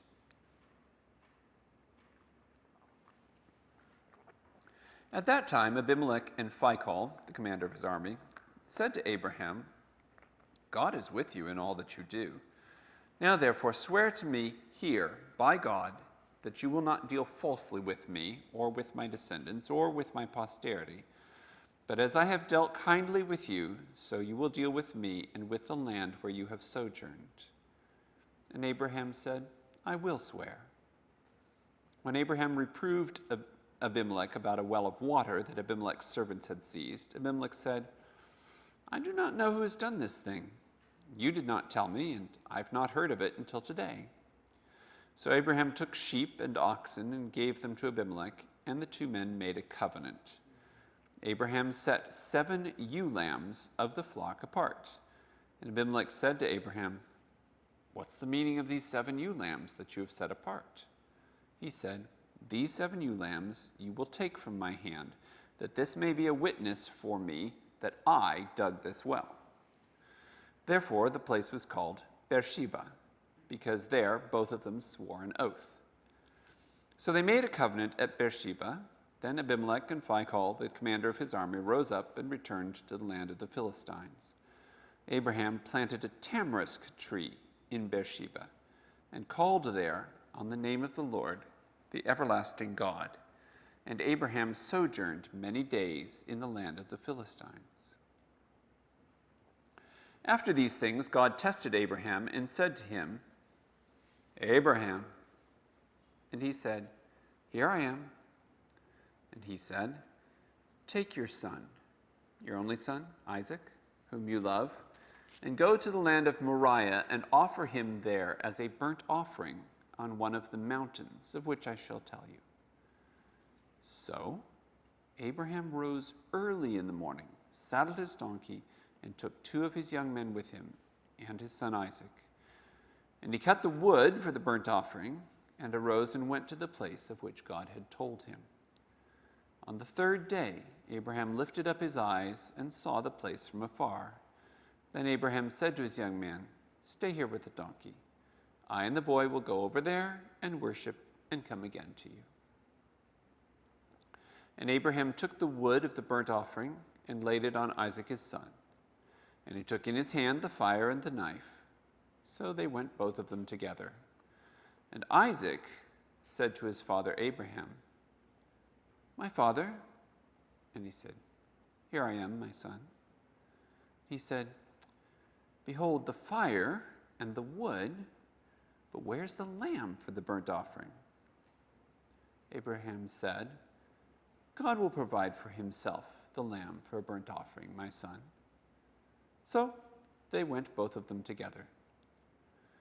When they came to the place of which God had told him, Abraham built the altar there and laid the wood in order and bound Isaac his son and laid him on the altar on top of the wood. Then Abraham reached out his hand and took the knife to slaughter his son. But the angel of the Lord called to him from heaven and said, "Abraham, Abraham!" And he said, "Here I am." He said, "Do not lay your hand on the boy or do anything to him, for now I know that you fear God, seeing you have not withheld your son, your only son, from me." And Abraham lifted up his eyes and looked, and behold, behind him was a ram, caught in a thicket by his horns. And Abraham went and took the ram and offered it up as a burnt offering instead of his son. So Abraham called the name of that place, "The Lord will provide." As it is said to this day, "On the mount of the Lord it shall be provided." And the angel of the Lord called to Abraham a second time from heaven and said, "By myself I have sworn, declares the Lord, because you have done this and have not withheld your son, your only son, I will surely bless you, and I will surely multiply your offspring as the stars of heaven and as the sand that is on the seashore. And your offspring shall possess the gate of his enemies, and in your offspring shall all the nations of the earth be blessed, because you have obeyed my voice." So Abraham returned to his young men, and they arose and went together to Beersheba, and Abraham lived at Beersheba. Now after these things it was told to Abraham, "Behold, Milcah also has borne children to your brother Nahor. Uz his firstborn, Buz his brother, Kemuel the father of Aram, Chesed, Hazo, Pildash, Jidlaph, and Bethuel." Bethuel fathered Rebekah. These 8 Milcah bore to Nahor, Abraham's brother. Moreover, his concubine, whose name was Reumah, bore Teba, Gaham, Tahash, and Maachah. Sarah lived 127 years. These were the years of the life of Sarah. And Sarah died at Kiriath Arba, that is Hebron, in the land of Canaan, and Abraham went in to mourn for Sarah and to weep for her. And Abraham rose up from before his dead and said to the Hittites, "I am a sojourner and a foreigner among you. Give me property among you for a burying place, that I may bury my dead out of my sight." The Hittites answered Abraham, "Hear us, my lord, you are a prince of God among us. Bury your dead in the choicest of our tombs. None of us will withhold from you his tomb to hinder you from burying your dead." Abraham rose and bowed to the Hittites, the people of the land, and he said to them, "If you are willing that I should bury my dead out of my sight, hear me, and entreat for me Ephron the son of Zohar, that he may give me the cave of Machpelah, which he owns. It's at the end of his field. For the full price, let him give it to me in your presence as property for a burying place." Now Ephron was sitting among the Hittites, and Ephron the Hittite answered Abraham in the hearing of the Hittites, of all who went in at the gate of his city, "No, my lord, hear me. I give you the field, and I give you the cave that is in it. In the sight of the sons of my people, I give it to you. Bury your dead." Then Abraham bowed down before the people of the land, and he said to Ephron in the hearing of the people of the land, "But if you will hear me, I give the price of the field. Accept it from me, that I may bury my dead there." Ephron answered Abraham, "My lord, listen to me. A piece of land worth 400 shekels of silver. What is that between you and me? Bury your dead." Abraham listened to Ephron, and Abraham weighed out for Ephron the silver that he had named in the hearing of the Hittites, 400 shekels of silver, according to the weights current among the merchants. So the field of Ephron in Machpelah, which was to the east of Mamre, the field with the cave that was in it, and all the trees that were in the field throughout its whole area, was made over to Abraham as a possession in the presence of the Hittites, before all who went in at the gate of his city. After this, Abraham buried Sarah his wife in the cave of the field of Machpelah, east of Mamre, that is Hebron, in the land of Canaan. The field and the cave that is in it were made over to Abraham as property for a burying place by the Hittites. Now Abraham was old, well advanced in years, and the Lord had blessed Abraham in all things. And Abraham said to his servant, the oldest of his household, who had charge of all that he had, Put your hand under my thigh, that I may make you swear by the Lord, the God of heaven and God of the earth, that you will not take a wife for my son from the daughters of the Canaanites among whom I dwell, but will go to my country and to my kindred and take a wife for my son Isaac. The servant said to him, Perhaps the woman may not be willing to follow me to this land. Must I then take your son back to the land from which you came? Abraham said to him, See to it that you do not take my son back there. The Lord, the God of heaven, who took me from my father's house and from the land of my kindred, and who spoke to me and swore to me, To your offspring I will give this land, he will send his angel before you, and you shall take a wife for my son from there. But if the woman is not willing to follow you, then you will be free from this oath of mine, only you must not take my son back there. So the servant put his hand under the thigh of Abraham his master and swore to him concerning this matter.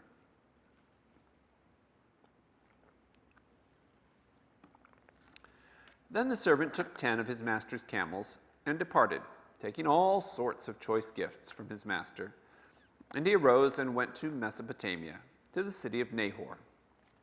And he made the camels kneel down outside the city by the well of water at the time of evening, the time when women go to draw water. And he said, O Lord, God of my master Abraham, please grant me success today, and show steadfast love to my master Abraham. Behold, I am standing by the spring of water, and the daughters of the men of the city are coming out to draw water. Let the young woman to whom I shall say, Please let down your jar that I may drink, and who shall say, Drink, and I will water your camels. Let her be the one whom you have appointed for your servant Isaac. By this I shall know that you have shown steadfast love to my master. Before he had finished speaking, behold, Rebekah, who was born to Bethuel, the son of Milcah, the wife of Nahor, Abraham's brother, came out with her water jar on her shoulder. The young woman was very attractive in appearance, a maiden whom no man had known. She went down to the spring and filled her jar and came up. Then the servant ran to meet her and said, Please give me a little water to drink from your jar. She said, Drink, my lord, and she quickly let down her jar upon her hand and gave him a drink. When she had finished giving him a drink, she said, I will draw water for your camels also until they have finished drinking. So she quickly emptied her jar into the trough and ran again to the well to draw water, and she drew for all his camels. The man gazed at her in silence to learn whether the Lord had prospered his journey or not. When the camels had finished drinking, the man took a gold ring weighing a half shekel and 2 bracelets for her arms weighing 10 gold shekels, and said, Please tell me whose daughter you are. Is there room in your father's house for us to spend the night? She said to him, I am the daughter of Bethuel, the son of Milcah, whom she bore to Nahor. She added, We have plenty of both straw and fodder, and room to spend the night. The man bowed his head and worshipped the Lord, and said, Blessed be the Lord, the God of my master Abraham, who has not forsaken his steadfast love and his faithfulness toward my master. As for me, the Lord has led me in the way to the house of my master's kinsman. Then the young woman ran and told her mother's household about these things. Rebekah had a brother whose name was Laban. Laban ran out toward the man to the spring. As soon as he saw the ring and the bracelets on his sister's arms and heard the words of Rebekah, his sister, Thus the man spoke to me, he went to the man, and behold, he was standing by the camels at the spring. He said, Come in, O blessed of the Lord. Why do you stand outside? For I have prepared the house and a place for the camels. So the man came to the house and unharnessed the camels, and gave straw and fodder to the camels, and there was water to wash his feet and the feet of the men who were with him. Then food was set before him to eat, but he said, I will not eat until I have said what I have to say. He said, Speak on. So he said, I am Abraham's servant. The Lord has greatly blessed my master, and he has become great. He has given him flocks and herds, silver and gold, male servants and female servants, camels and donkeys. And Sarah, my master's wife, bore a son to my master when she was old. And to him he has given all that he has. My master made me swear, saying, you shall not take a wife for my son from the daughters of the Canaanites in whose land I dwell, but you shall go to my father's house and to my clan and take a wife for my son. I said to my master, perhaps the woman will not follow me. But he said to me, the Lord before whom I have walked will send his angel with you and prosper your way. You shall take a wife for my son from my clan and from my father's house. Then you will be free from my oath when you come to my clan. And if they will not give her to you, you will be free from my oath. I came today to the spring and said, O Lord, the God of my master Abraham, if now you are prospering the way that I go, behold, I am standing by the spring of water. Let the virgin who comes out to draw water, to whom I shall say, please give me a little water from your jar to drink, and who will say to me, drink, and I will draw for your camels also, let her be the woman whom the Lord has appointed for my master's son. Before I had finished speaking in my heart, behold, Rebekah came out with her water jar on her shoulder, and she went down to the spring and drew water. I said to her, please let me drink. She quickly let down her jar from her shoulder and said, drink, and I will give your camels drink also. So I drank, and she gave the camels drink also. Then I asked her, whose daughter are you? She said, the daughter of Bethuel, Nahor's son, whom Milcah bore to him. So I put the ring on her nose and the bracelets on her arms. Then I bowed my head and worshipped the Lord and blessed the Lord, the God of my master Abraham, who had led me by the right way to take the daughter of my master's kinsman for his son. Now then, if you're going to show steadfast love and faithfulness to my master, tell me. And if not, tell me that I may turn to the right hand or to the left. Then Laban and Bethuel answered and said, the thing has come from the Lord. We cannot speak to you, bad or good. Behold, Rebekah is before you. Take her and go, and let her be the wife of your master's son, as the Lord has spoken. When Abraham's servant heard their words, he bowed himself to the earth before the Lord. And the servant brought out jewelry of silver and of gold and garments and gave them to Rebekah.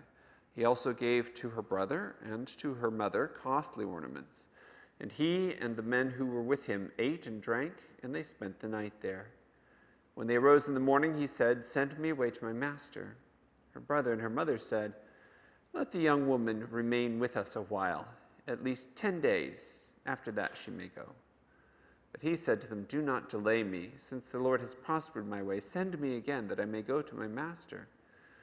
They said, let us call the young woman and ask her. And they called Rebekah and said to her, will you go with this man? She said, I will go. So they sent away Rebekah their sister and her nurse, and Abraham's servant and his men, and they blessed Rebekah and said to her, our sister, may you become thousands of 10,000s, and may your offspring possess the gate of those who hate him. Then Rebekah and her young women arose and rode on the camels and followed the man. Thus the servant took Rebekah and went his way. Now Isaac had returned from Beer-lahai-roi and was dwelling in the Negeb. And Isaac went out to meditate in the field toward evening, and he lifted up his eyes and saw, and behold, there were camels coming. And Rebekah lifted up her eyes, and when she saw Isaac, she dismounted from the camel and said to the servant, who's that man walking in the field toward us? The servant said, it is my master. So she took her veil and covered herself. And the servant told Isaac all the things that he had done. Then Isaac brought her into the tent of Sarah his mother, and took Rebekah, and she became his wife, and he loved her. So Isaac was comforted after his mother's death. Abraham took another wife, whose name was Keturah. She bore him Zimran, Jokshan, Medan, Midian, Ishbak, and Shua. Joksan fathered Sheba and Dedan. The sons of Dedan were Ashurim, Latushim, and Leumim. The sons of Midian were Ephah, Epher, Hanach, Abidah, and Eldah. All these were the children of Keturah. Abraham gave all he had to Isaac, but to the sons of his concubines Abraham gave gifts, and while he was still living, he sent them away from his son Isaac eastward to the east country. These are the days of the years of Abraham's life, 175 years. Abraham breathed his last and died in a good old age, an old man and full of years, and was gathered to his people. Isaac and Ishmael, his sons, buried him in the cave of Machpelah, in the field of Ephron, the son of Zohar the Hittite, east of Mamre, the field that Abraham purchased from the Hittites. There Abraham was buried with Sarah his wife. After the death of Abraham, God blessed Isaac his son, and Isaac settled at Beer-lahai-roi. These are the generations of Ishmael, Abraham's son, whom Hagar the Egyptian, Sarah's servant, bore to Abraham. These are the names of the sons of Ishmael, named in the order of their birth: Nebaioth, the firstborn of Ishmael, and Kedar, Adbeel, Mibsam, Mishma, Duma, Massa, Hadad, Tema, Jetur, Nephesh, and Kedemah. These are the sons of Ishmael, and these are their names, by their villages and by their encampments, 12 princes, according to their tribes. These are the years of the life of Ishmael, 137 years. He breathed his last and died, and was gathered to his people.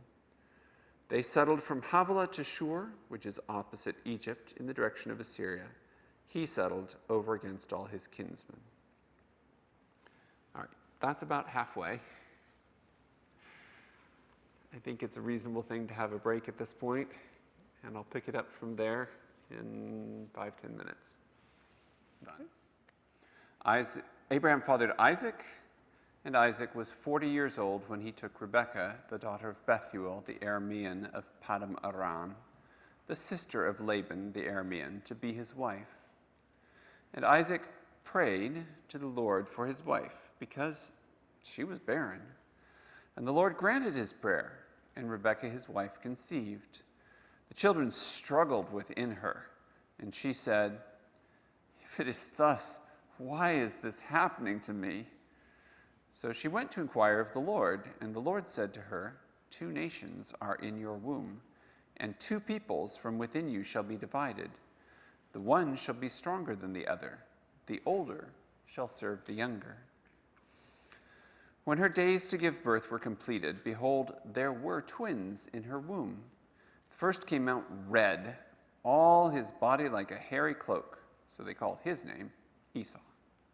Afterward, his brother came out with his hand holding Esau's heel, so his name was called Jacob. Isaac was 60 years old when she bore them. When the boys grew up, Esau was a skillful hunter, a man of the field, while Jacob was a quiet man, dwelling in tents.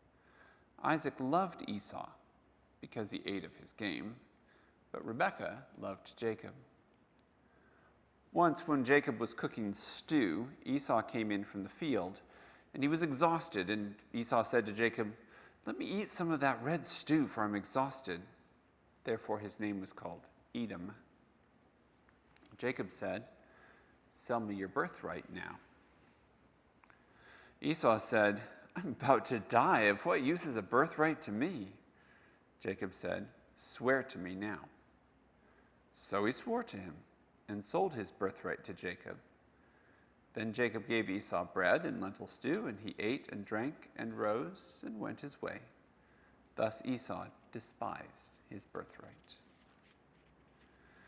Now there was a famine in the land, besides the former famine that was in the days of Abraham.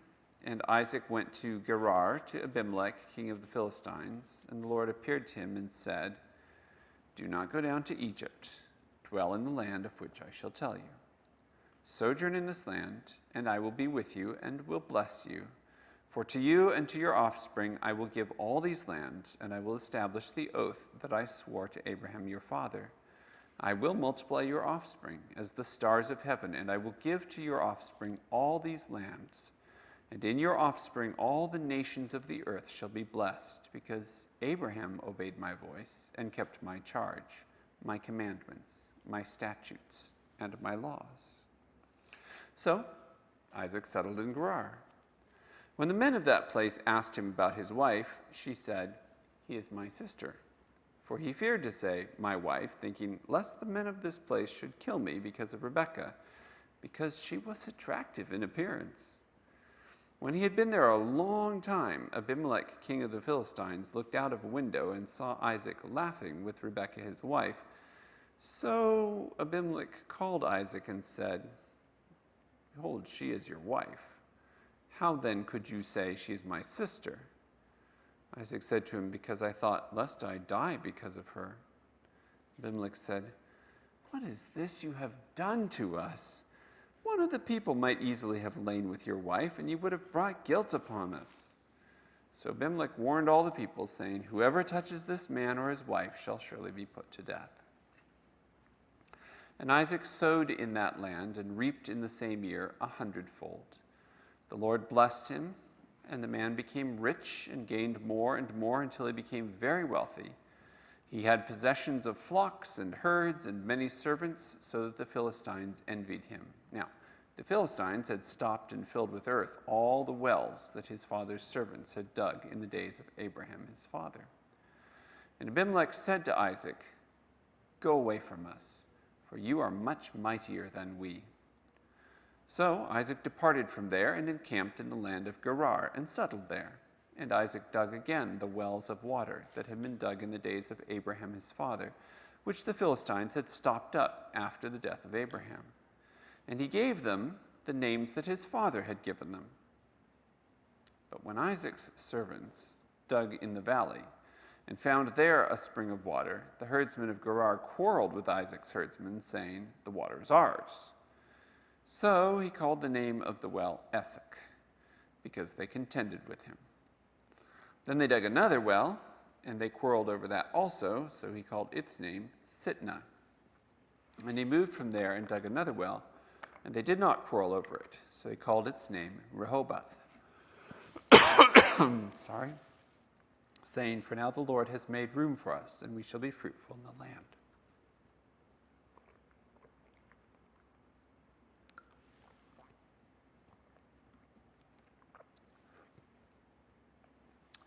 From there he went up to Beersheba, and the Lord appeared to him the same night and said, I am the God of Abraham your father. Fear not, for I am with you, and will bless you and multiply your offspring for my servant Abraham's sake. So he built an altar there, and called upon the name of the Lord, and pitched his tent there. And there Isaac's servants dug a well.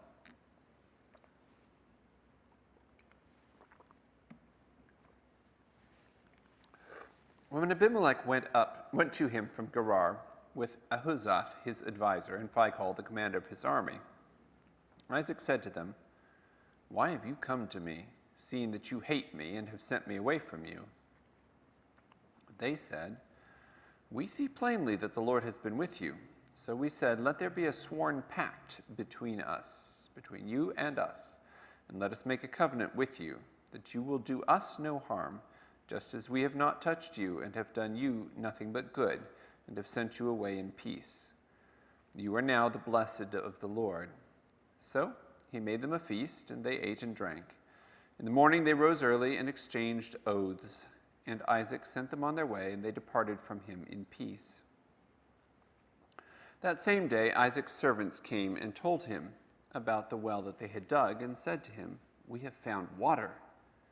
He called it Sheba, and therefore the name of the city is Beersheba to this day. When Esau was 40 years old, he took Judith, the daughter of Beeri the Hittite, to be his wife, and Basemath, the daughter of Elon the Hittite. And they made life bitter for Isaac and Rebekah. When Isaac was old, and his eyes were dim so that he could not see, he called Esau his son, and said to him, my son. And he answered, here I am. He said, behold, I am old. I do not know the day of my death. Now then, take your weapons, your quiver and your bow, and go out to the field and hunt game for me, and prepare for me delicious food, such as I love, and bring it to me so that I may eat, that my soul may bless you before I die. Now Rebekah was listening when Isaac spoke to his son Esau.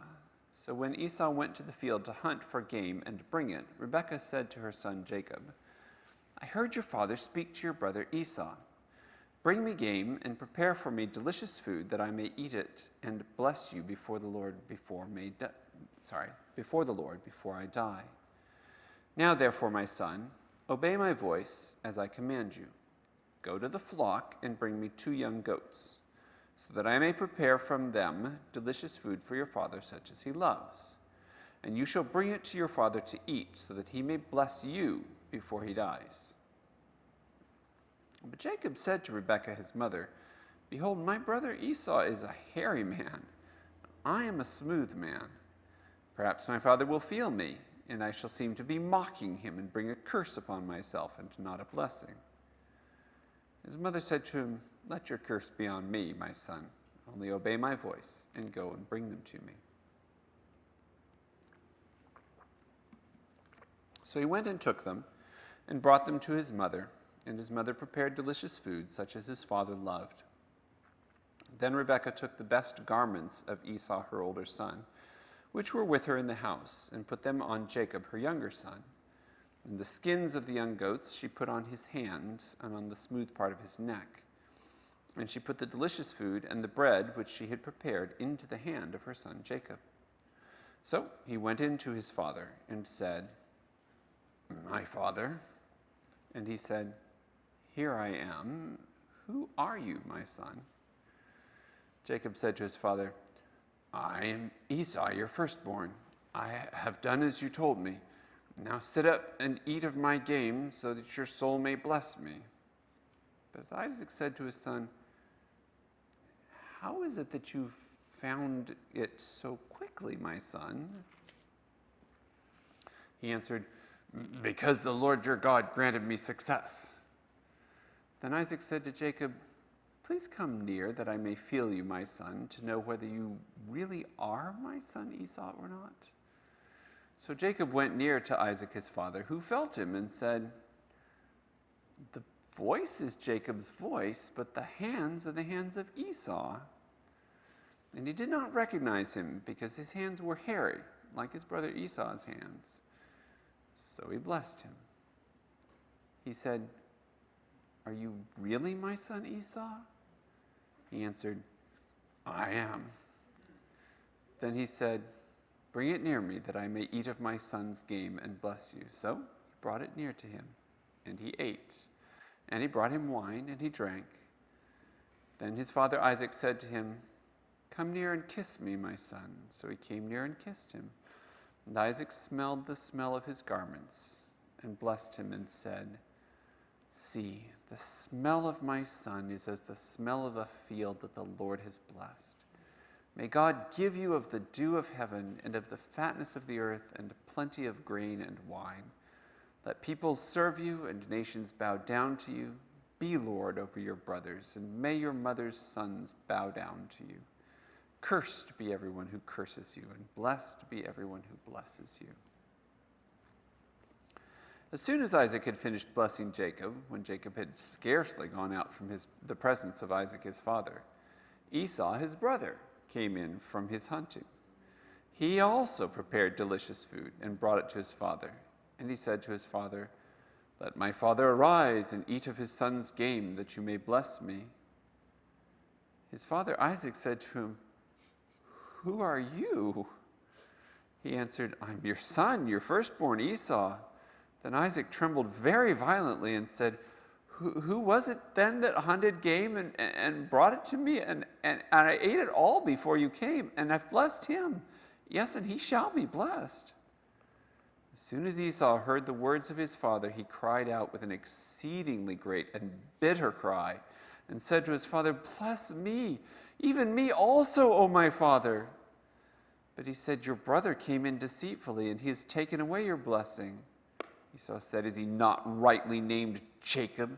For he's cheated me these 2 times. He took away my birthright, and behold, now he's taken away my blessing. Then he said, Have you not reserved a blessing for me?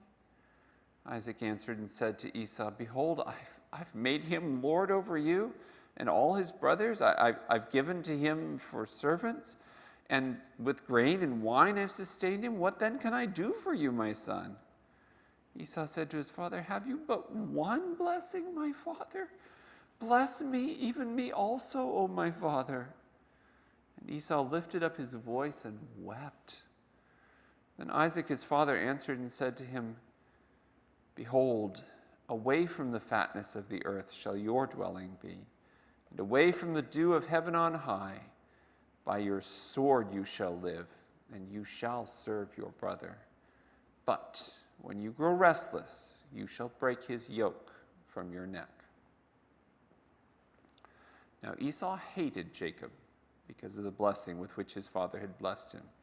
And Esau said to himself, "The days of mourning for my father are approaching. Then I will kill my brother Jacob." The words of Esau, her older son, were told to Rebekah. So she sent and called Jacob, her younger son, and said to him, "Behold, your brother Esau comforts himself about you by planning to kill you. Now therefore, my son, obey my voice. Arise, flee to Laban, my brother, in Haran, and stay with him a while, until your brother's fury turns away, until your brother's anger turns away from you, and he forgets what you have done to him.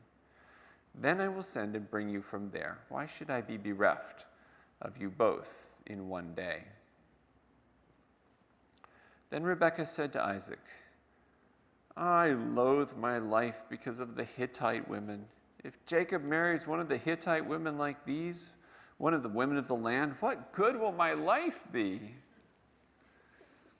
Then Isaac called Jacob and blessed him and directed him, "You must not take a wife from the Canaanite women. Arise, go to Padan Aram, to the house of Bethuel, your mother's father, and take as your wife from there one of the daughters of Laban, your mother's brother. God Almighty bless you and make you fruitful and multiply you, that you may become a company of peoples. May he give the blessing of Abraham to you and to your offspring with you, that you may take possession of the land of your sojournings that God gave to Abraham." Thus Isaac sent Jacob away, and he went to Padan Aram, to Laban, the son of Bethuel, the Aramean, the brother of Rebekah, Jacob and Esau's mother.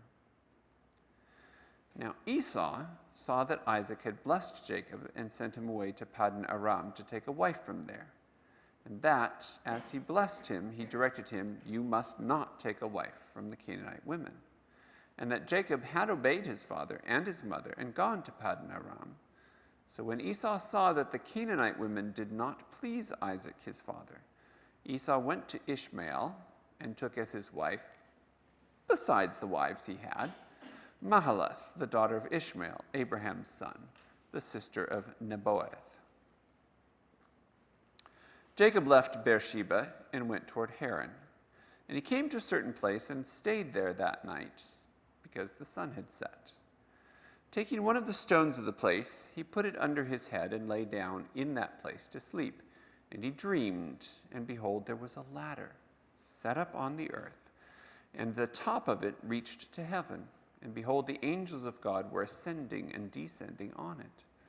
And behold, the Lord stood above it and said, "I am the Lord, the God of Abraham your father, and the God of Isaac. The land on which you lie I will give to you and to your offspring. Your offspring shall be like the dust of the earth, and you shall spread abroad to the west and to the east and to the north and to the south. And in you and your offspring shall all the families of the earth be blessed. Behold, I am with you and will keep you wherever you go, and will bring you back to this land, for I will not leave you until I have done what I promised you." Then Jacob awoke from his sleep and said, "Surely the Lord is in this place, and I did not know it." And he was afraid and said, "How awesome is this place! This is none other than the house of God, and this is the gate of heaven." So early in the morning, Jacob took the stone that he had put under his head and set it up for a pillar and poured oil on the top of it.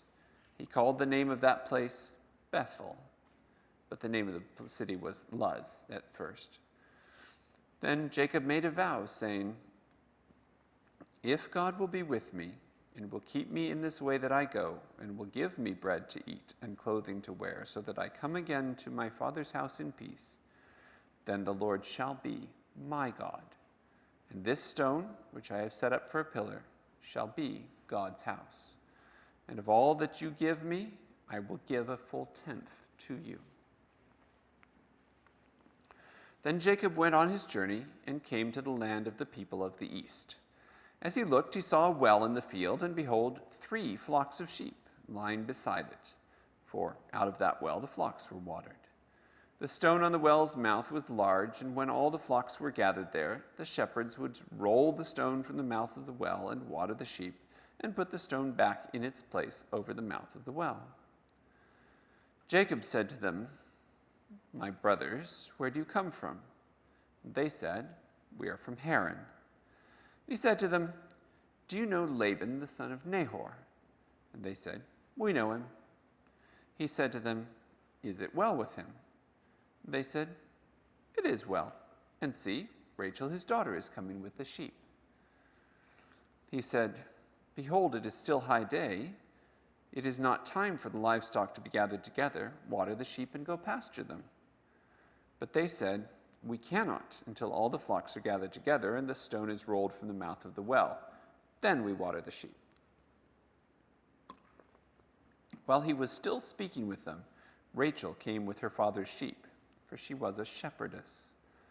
Now, as soon as Jacob saw Rachel, the daughter of Laban, his mother's brother, and the sheep of Laban, his mother's brother, Jacob came near and rolled the stone from the well's mouth and watered the flock of Laban, his mother's brother. Then Jacob kissed Rachel and wept aloud, and Jacob told Rachel that he was her father's kinsman and that he was Rebekah's son, and she ran and told her father. And as soon as Laban heard the news about Jacob, his sister's son, he ran to meet him and embraced him and kissed him and brought him to his house. Jacob told Laban all these things, and Laban said to him, "Surely you are my bone and my flesh." And he stayed with him a month. Then Laban said to Jacob, "Because you are my kinsman, should you therefore serve me for nothing? Tell me, what shall your wages be?"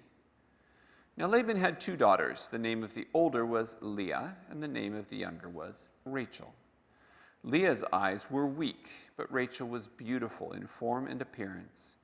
Jacob loved Rachel, and he said, "I will serve you 7 years for your younger daughter, Rachel." Laban said, "It's better that I give her to you than that I should give her to any other man. Stay with me." So Jacob served 7 years for Rachel, and they seemed to him but a few days because of the love he had for her. Then Jacob said to Laban, "Give me my wife, that I may go in to her, for my time is completed." So Laban gathered together all the people of the place and made a feast. But in the evening he took his daughter Leah and brought her to Jacob, and he went in to her. Laban gave his female servant Zilpah to his daughter Leah to be her servant. And in the morning, behold, it was Leah.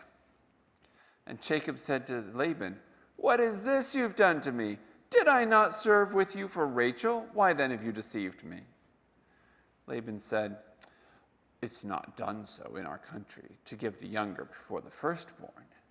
Complete the week of this one, and we will give you the other also, in return for serving me another 7 years." Jacob did so and completed her week. Then Laban gave him his daughter Rachel to be his wife. Laban gave his female servant Bilhah to his daughter Rachel to be her servant. So Jacob went in to Rachel also, and he loved Rachel more than Leah, and served Laban for another 7 years. When the Lord saw that Leah was hated, he opened her womb, but Rachel was barren. And Leah conceived and bore a son, and she called his name Reuben, for she said, "Because the Lord has looked upon my affliction, now my husband will love me." She conceived again and bore a son, and said, "Because the Lord has heard that I am hated, he has given me this son also." And she called his name Simeon. Again she conceived and bore a son, and said, "Now this time my husband will be attached to me, because I have borne him 3 sons." Therefore his name was called Levi. And she conceived again and bore a son, and said, "This time I will praise the Lord." Therefore she called his name Judah. Then she ceased bearing. When Rachel saw that she bore Jacob no children, she envied her sister. She said to Jacob, "Give me children, or I will die." Jacob's anger was kindled against Rachel, and he said, "Am I in the place of God, who has withheld from you the fruit of the womb?" Then she said, "Here's my servant Bilhah. Go into her, so that she may give birth on my behalf, that even I may have children through her." So she gave him her servant Bilhah as a wife, and Jacob went in to her. And Bilhah conceived and bore Jacob a son. Then Rachel said, "God has judged me and has also heard my voice and given me a son." Therefore she called his name Dan. Rachel's servant Bilhah conceived again and bore Jacob a second son. Then Rachel said, "With mighty wrestlings I have wrestled with my sister and have prevailed." So she called his name Naphtali. When Leah saw that she had ceased bearing children, she took her servant Zilpah and gave her to Jacob as a wife. Then Leah's servant Zilpah bore Jacob a son, and Leah said, "Good fortune has come." So she called his name Gad. Leah's servant Zilpah bore Jacob a second son, and Leah said, "Happy am I, for women have called me happy." So she called his name Asher. In the days of wheat harvest, Reuben went and found mandrakes in the field and brought them to his mother Leah. Then Rachel said to Leah, "Please give me some of your son's mandrakes." But she said to her, "Is it a small matter that you've taken away my husband? Would you take away my son's mandrakes also?" Rachel said, "Then he may lie with you tonight in exchange for your son's mandrakes." When Jacob came from the field in the evening, Leah went out to meet him and said, "You must come in to me, for I have hired you with my son's mandrakes." So he lay with her that night. And God listened to Leah, and she conceived and bore Jacob a fifth son. Leah said, "God has given me my wages because I gave my servant to my husband." So she called his name Issachar. And Leah conceived again, and she bore Jacob a sixth son. Then Leah said, "God has endowed me with a good endowment. Now my husband will honor me, because I have borne him 6 sons." So she called his name Zebulun. Afterward, she bore a daughter and called her name Dinah. Then God remembered Rachel, and God listened to her and opened her womb. She conceived and bore a son and said, "God has taken away my reproach." And she called his name Joseph, saying, "May the Lord add to me another son." As soon as Rachel had borne Joseph, Jacob said to Laban, "Send me away, that I may go to my own home and country. Give me my wives and my children for whom I have served you, that I may go, for you know the service that I have given you." But Laban said to him, "If I have found favor in your sight, I have learned by divination that the Lord has blessed me because of you. Name your wages, and I will give it." Jacob said to him, "You yourself know how I have served you, and how your livestock has fared with me, for you had little before I came, and it has increased abundantly, and the Lord has blessed you wherever I turned. But now, when shall I provide for my own household also?" He said, "What shall I give you?" Jacob said, "You shall not give me anything. If you will do this for me, I will again pasture your flock and keep it. Let me pass through all your flock today, removing from it every speckled and spotted sheep and every black lamb, and the spotted and speckled among the goats, and they shall be my wages. So my honesty will answer for me later when you come to look into my wages with you. Everyone that is not speckled and spotted among the goats and black among the lambs, if found with me, shall be counted stolen." Laban said, "Good, let it be as you have said." But that day Laban removed the male goats that were striped and spotted, and all the female goats that were speckled and spotted, every one that had white on it, and every lamb that was black, and put them in the charge of his sons. And he set a distance of 3 days' journey between himself and Jacob. and Jacob pastured the rest of Laban's flock. Then Jacob took fresh sticks of poplar and almond and plane trees, and peeled white streaks in them, exposing the white of the sticks. He set the sticks that he had peeled in front of the flocks in the troughs, that is, the watering places where the flocks came to drink. And since they bred when they came to drink, the flocks bred in front of the sticks, and so the flocks brought forth striped, speckled, and spotted. And Jacob separated the lambs and set the faces of the flocks toward the striped and all the black in the flock of Laban. He put his own droves apart and did not put them with Laban's flock. Whenever the stronger of the flock were breeding, Jacob would lay the sticks in the troughs before the eyes of the flock, that they might breed among the sticks. But for the feebler of the flock, he would not lay them there. So the feebler would be Laban's, and the stronger Jacob's. Thus the man increased greatly and had large flocks, female servants and male servants, and camels and donkeys.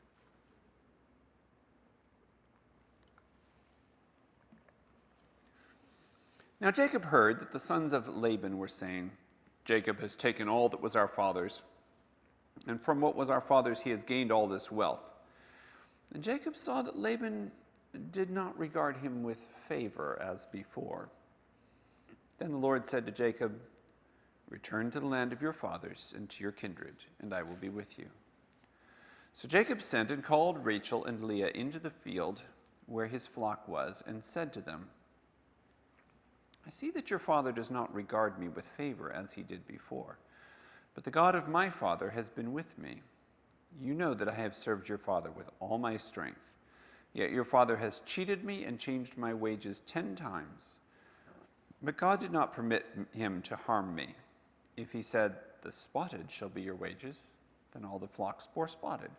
And if he said, the striped shall be your wages, then all the flocks bore striped.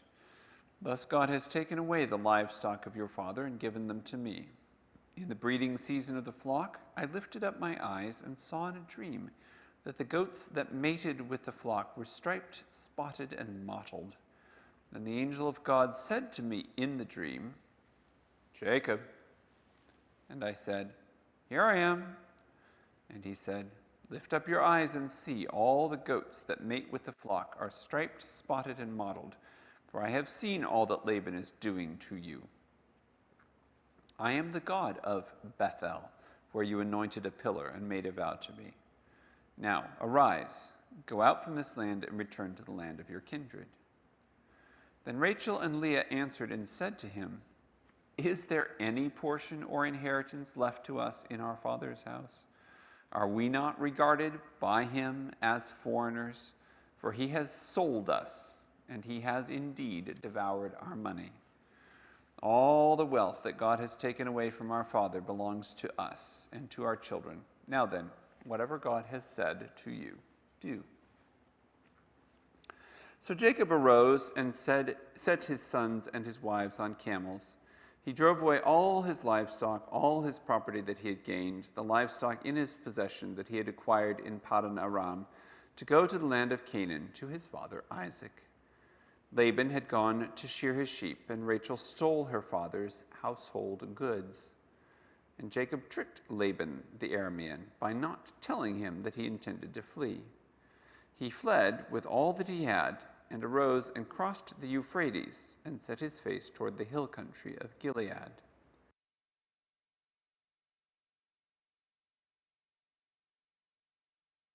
Pursued him for 7 days and followed close after him into the hill country of Gilead. But God came to Laban the Aramean in a dream by night and said to him, be careful not to say anything to Jacob, either good or bad. And Laban overtook Jacob. Now, Jacob had pitched his tent in the hill country, and Laban with his kinsmen pitched tents in the hill country of Gilead. And Laban said to Jacob, what have you done, that you have tricked me and driven away my daughters like captives of the sword? Why did you flee secretly and trick me, and did not tell me, so that I might have sent you away with mirth and songs, and with tambourine and lyre? And why did you not permit me to kiss my sons and my daughters farewell? Now you've done foolishly. It is in my power to do you harm, but the God of your father spoke to me last night, saying, be careful not to say anything to Jacob, either good or bad. And now you've gone away because you longed greatly for your father's house. But why did you steal my gods? Jacob answered and said to Laban, because I was afraid, for I thought that you would take your daughters from me by force. Anyone with whom you find your gods shall not live. In the presence of our kinsmen, point out what I have that is yours, and take it. Now, Jacob did not know that Rachel had stolen them. So Laban went into Jacob's tent, and into Leah's tent, and into the tent of the two female servants, but he did not find them. And he went out of Leah's tent and entered Rachel's. Now, Rachel had taken the household gods and put them in the camel's saddle and sat on them. Laban felt all about the tent, but did not find them. And she said to her father, let not my lord be angry that I cannot rise before you, for the way of women is upon me. So he searched, but did not find the household gods. Then Jacob became angry and berated Laban. Jacob said to Laban, what is my offense? What is my sin that you have hotly pursued me? For you have felt through all my goods. What have you found of all your household goods? Set it here before my kinsmen and your kinsmen, that they may decide between us two. These 20 years I have been with you. Your ewes and your female goats have not miscarried, and I have not eaten the rams of your flocks. What was torn by wild beasts I did not bring to you. I bore the loss of it myself. From my hand you required it, whether stolen by day or stolen by night. There I was. By day the heat consumed me, and the cold by night, and my sleep fled from my eyes. These 20 years I have been in your house. I served you 14 years for your 2 daughters and 6 years for your flock, and you have changed my wages 10 times.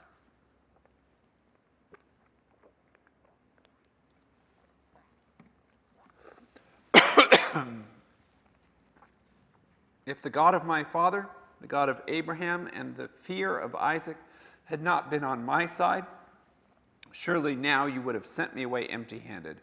God saw my affliction and the labor of my hands and rebuked you last night. Then Laban answered and said to Jacob, the daughters are my daughters, the children are my children, the flocks are my flocks, and all that you see is mine. But what can I do this day for these my daughters or for their children whom they have borne? Come now, let us make a covenant, you and I, and let it be a witness between you and me. So Jacob took a stone and set it up as a pillar. And Jacob said to his kinsmen, gather stones. And they took stones and made a heap, and they ate there by the heap. Laban called it Jegar-Sadutha, but Jacob called it Galeed. Laban said, this heap is a witness between you and me today. Therefore he named it Galeed and Mizpah. For he said, the Lord watch between you and me when we're out of one another's sights. If you oppress my daughters, or if you take wives beside my daughters, although no one is with us, see, God is witness between you and me. Then Laban said to Jacob, see this heap and the pillar which I have set between you and me. This heap is a witness, and the pillar is a witness that I will not pass over this heap to you, and you will not pass over this heap and this pillar to me to do harm. The God of Abraham and the God of Nahor, the God of their father, judge between us. So Jacob swore by the fear of his father Isaac, and Jacob offered a sacrifice in the hill country and called his kinsmen to eat bread. They ate bread and spent the night in the hill country. Early in the morning, Laban arose and kissed his grandchildren and his daughters and blessed them. Then Laban departed and returned home.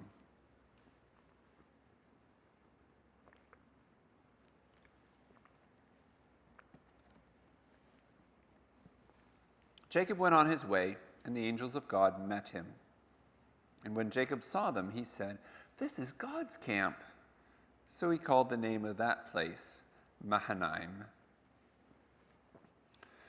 And Jacob sent messengers before him to Esau his brother in the land of Seir, the country of Edom, instructing them, "Thus you shall say to my lord Esau, Thus says your servant Jacob, I have sojourned with Laban and stayed until now. I have oxen, donkeys, flocks, male servants, and female servants. I have sent to tell my lord in order that I might find favor in your sight." And the messengers returned to Jacob, saying, "We came to your brother Esau, and he is coming to meet you, and there are 400 men with him." Then Jacob was greatly afraid and distressed. He divided the people who were with him and the flocks and herds and camels into 2 camps, thinking, if Esau comes to the one camp and attacks it, then the camp that is left will escape. And Jacob said, "O God of my father Abraham and God of my father Isaac, O Lord, who said to me, 'Return to your country and to your kindred, that I may do you good,' I am not worthy of the least of all the deeds of steadfast love and all the faithfulness that you have shown to your servant. For with only my staff I crossed this Jordan, and now I have become 2 camps. Please deliver me from the hand of my brother, from the hand of Esau, for I fear him, that he may come and attack me, the mothers with the children. But you said, I will surely do you good, and make your offspring as the sand of the sea, which cannot be numbered for multitude." So he stayed there that night, and from what he had with him he took a present for his brother Esau, 200 female goats and 20 male goats, 200 ewes and 20 rams, 30 milking camels and their calves, 40 cows and 10 bulls, 20 female donkeys and 10 male donkeys. These he handed over to his servants, every drove by itself, and said to his servants, "Pass on ahead of me and put a space between drove and drove." He instructed the first, "When Esau my brother meets you and asks you, 'To whom do you belong? Where are you going? And whose are these ahead of you?' Then you shall say, 'They belong to your servant Jacob. They are a present sent to my lord Esau, and moreover, he is behind us.'" He likewise instructed the second and the third, and all who followed the droves. "You shall say the same thing to Esau when you find him. And you shall say, moreover, your servant Jacob is behind us. For he thought, I may appease him with the present that goes ahead of me, and afterward I shall see his face. Perhaps he will accept me." So the present passed on ahead of him, and he himself stayed that night in the camp. The same night he arose and took his 2 wives, his 2 female servants, and his 11 children, and crossed the ford of the Jabbok. He took them and sent them across the stream and everything else that he had, and Jacob was left alone. And a man wrestled with him until the breaking of the day. When the man saw that he did not prevail against Jacob, he touched his hip socket, and Jacob's hip was put out of joint as he wrestled with him. Then he said, "Let me go, for the day has broken." But Jacob said, "I will not let you go unless you bless me." And he said to him, "What is your name?" And he answered, "Jacob."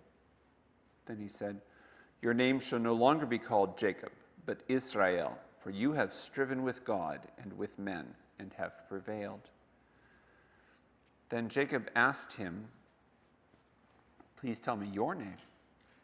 But he said, "Why is it that you ask my name?" And there he blessed him. So Jacob called the name of the place Peniel, saying, "For I have seen God face to face, and yet my life has been delivered." The sun rose upon him as he passed Penuel, limping because of his hip. Therefore to this day the people of Israel do not eat the sinew of the thigh that is on the hip socket, because he touched the socket of Jacob's hip on the sinew of the thigh.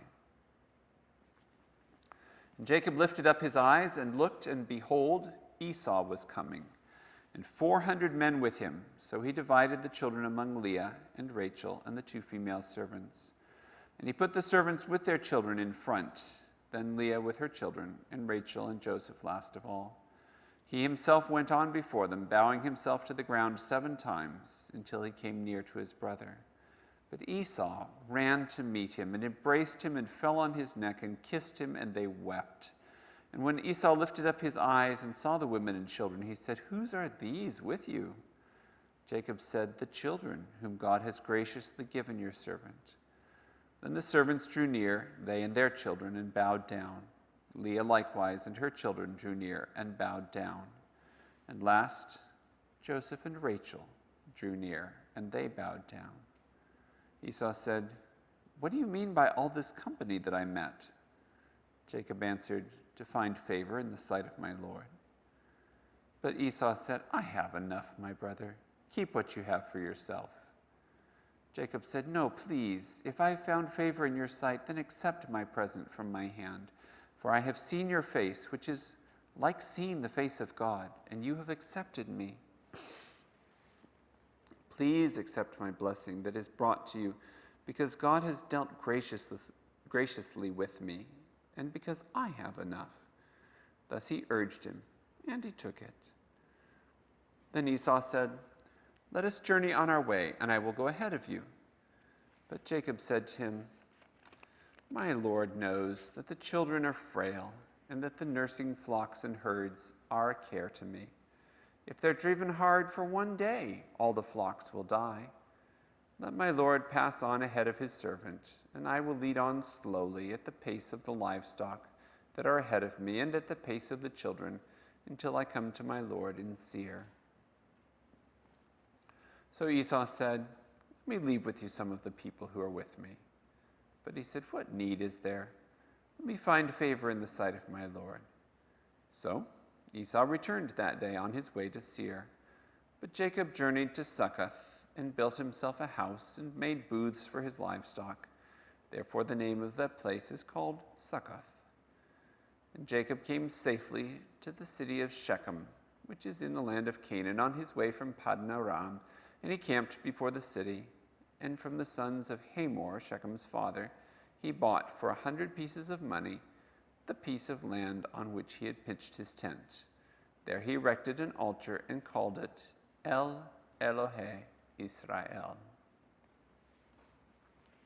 Now, Dinah, the daughter of Leah, whom she had borne to Jacob, went out to see the women of the land. And when Shechem, the son of Hamor the Hivite, the prince of the land, saw her, he seized her and lay with her and humiliated her. And his soul was drawn to Dinah, the daughter of Jacob. He loved the young woman and spoke tenderly to her. So Shechem spoke to his father Hamor, saying, "Give me this girl for my wife." Now, Jacob heard that he had defiled his daughter Dinah, but his sons were with his livestock in the field, so Jacob held his peace until they came. And Hamor, the father of Shechem, went out to Jacob to speak with him. The sons of Jacob had come in from the field as soon as they heard of it, and the men were indignant and very angry, because he had done an outrageous thing in Israel by lying with Jacob's daughter, for such a thing must not be done. But Hamor spoke with them, saying, "The soul of my son Shechem longs for your daughter. Please give her to him to be his wife. Make marriages with us, give your daughters to us, and take our daughters for yourselves. You shall dwell with us, and the land shall be open to you. Dwell and trade in it, and get property in it." Shechem also said to her father and to her brothers, "Let me find favor in your eyes, and whatever you say to me I will give. Ask me for as great a bride price and gift as you will, and I will give whatever you say to me. Only give me the young woman to be my wife." The sons of Jacob answered Shechem and his father Hamor deceitfully, because he had defiled their sister Dinah. They said to them, "We cannot do this thing, to give our sister to one who's uncircumcised, for that would be a disgrace to us. Only on this condition will we agree with you, that you will become as we are by every male among you being circumcised. Then we will give our daughters to you, and we will take your daughters to ourselves, and we will dwell with you and become one people. But if you will not listen to us and be circumcised, Then we will take our daughter, and we will be gone." Their words pleased Hamor and Hamor's son Shechem. And the young man did not delay to do the thing, because he delighted in Jacob's daughter. Now he was the most honored of all his father's house. So Hamor and his son Shechem came to the gate of their city and spoke to the men of the city, saying, "These men are at peace with us. Let them dwell in the land and trade in it, for behold, the land is large enough for them. Let us take their daughters as wives, and let us give them our daughters. Only on this condition will the men agree to dwell with us, to become one people, when every male among us is circumcised as they are circumcised. Will not their livestock, their property, and all their beasts be ours? Only let us agree with them, and they will dwell with us." And all who went out of the gate of his city listened to Hamor and his son Shechem, and every male was circumcised, all who went out of the gate of his city. On the third day, when they were sore, two of the sons of Jacob, Simeon and Levi, Dinah's brothers, took their swords and came against the city while it felt secure, and killed all the males. They killed Hamor and his son Shechem with the sword, and took Dinah out of Shechem's house and went away. The sons of Jacob came upon the slain and plundered the city, because they had defiled their sister. They took their flocks and their herds, their donkeys, and whatever was in the city and in the field, all their wealth, all their little ones and their wives, all that was in their houses, they captured and plundered. Then Jacob said to Simeon and Levi, "You have brought trouble on me by making me stink to the inhabitants of the land, the Canaanites and the Perizzites. My numbers are few, and if they gather themselves against me and attack me, I shall be destroyed, both I and my household." But they said, "Should he treat our sister like a prostitute?" God said to Jacob, "Arise, go up to Bethel and dwell there. Make an altar there to the God who appeared to you when you fled from your brother Esau." So Jacob said to his household and to all who were with him, "Put away the foreign gods that are among you, and purify yourselves and change your garments. Then let us arise and go up to Bethel, so that I may make there an altar to the God who answers me in the day of my distress, and has been with me wherever I have gone." So they gave to Jacob all the foreign gods that they had, and the rings that were in their ears. Jacob hid them under the terebinth tree that was near Shechem. And as they journeyed, a terror from God fell upon the cities that were around them, so that they did not pursue the sons of Jacob. And Jacob came to Luz, that is Bethel, which is in the land of Canaan, he and all the people who were with him. And there he built an altar and called the place El Bethel, because there God had revealed himself to him when he fled from his brother. And Deborah, Rebekah's nurse, died, and she was buried under an oak below Bethel. So he called its name Allon Bakuth. God appeared to Jacob again when he came from Paddan Aram and blessed him. And God said to him, "Your name is Jacob. No longer shall you be called Jacob, but Israel shall be your name." So he called his name Israel. And God said to him, "I am God Almighty. Be fruitful and multiply. A nation and a company of nations shall come from you, and kings shall come from your own body. The land that I gave to Abraham and Isaac I will give to you, and I will give the land to your offspring after you."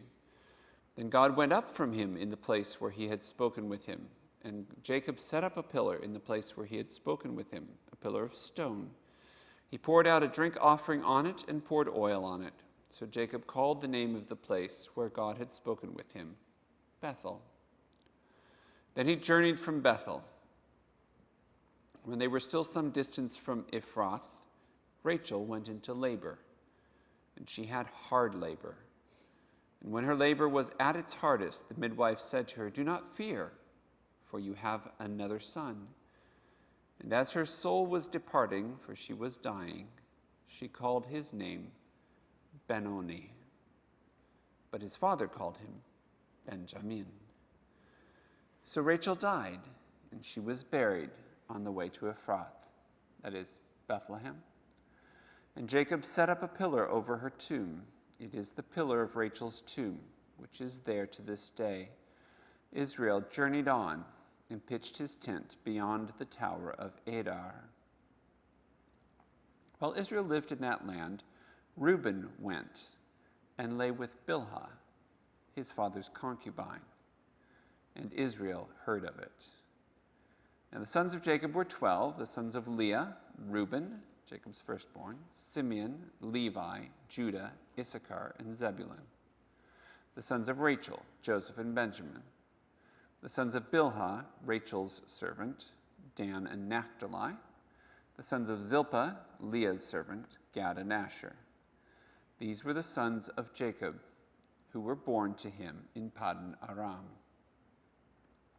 And Jacob came to his father at Mamre, or Kiriath Arba, that is Hebron, where Abraham and Isaac had sojourned. Now the days of Isaac were 180 years, and Isaac breathed his last, and he died and was gathered to his people, old and full of days. And his sons Esau and Jacob buried him. These are the generations of Esau, that is, Edom.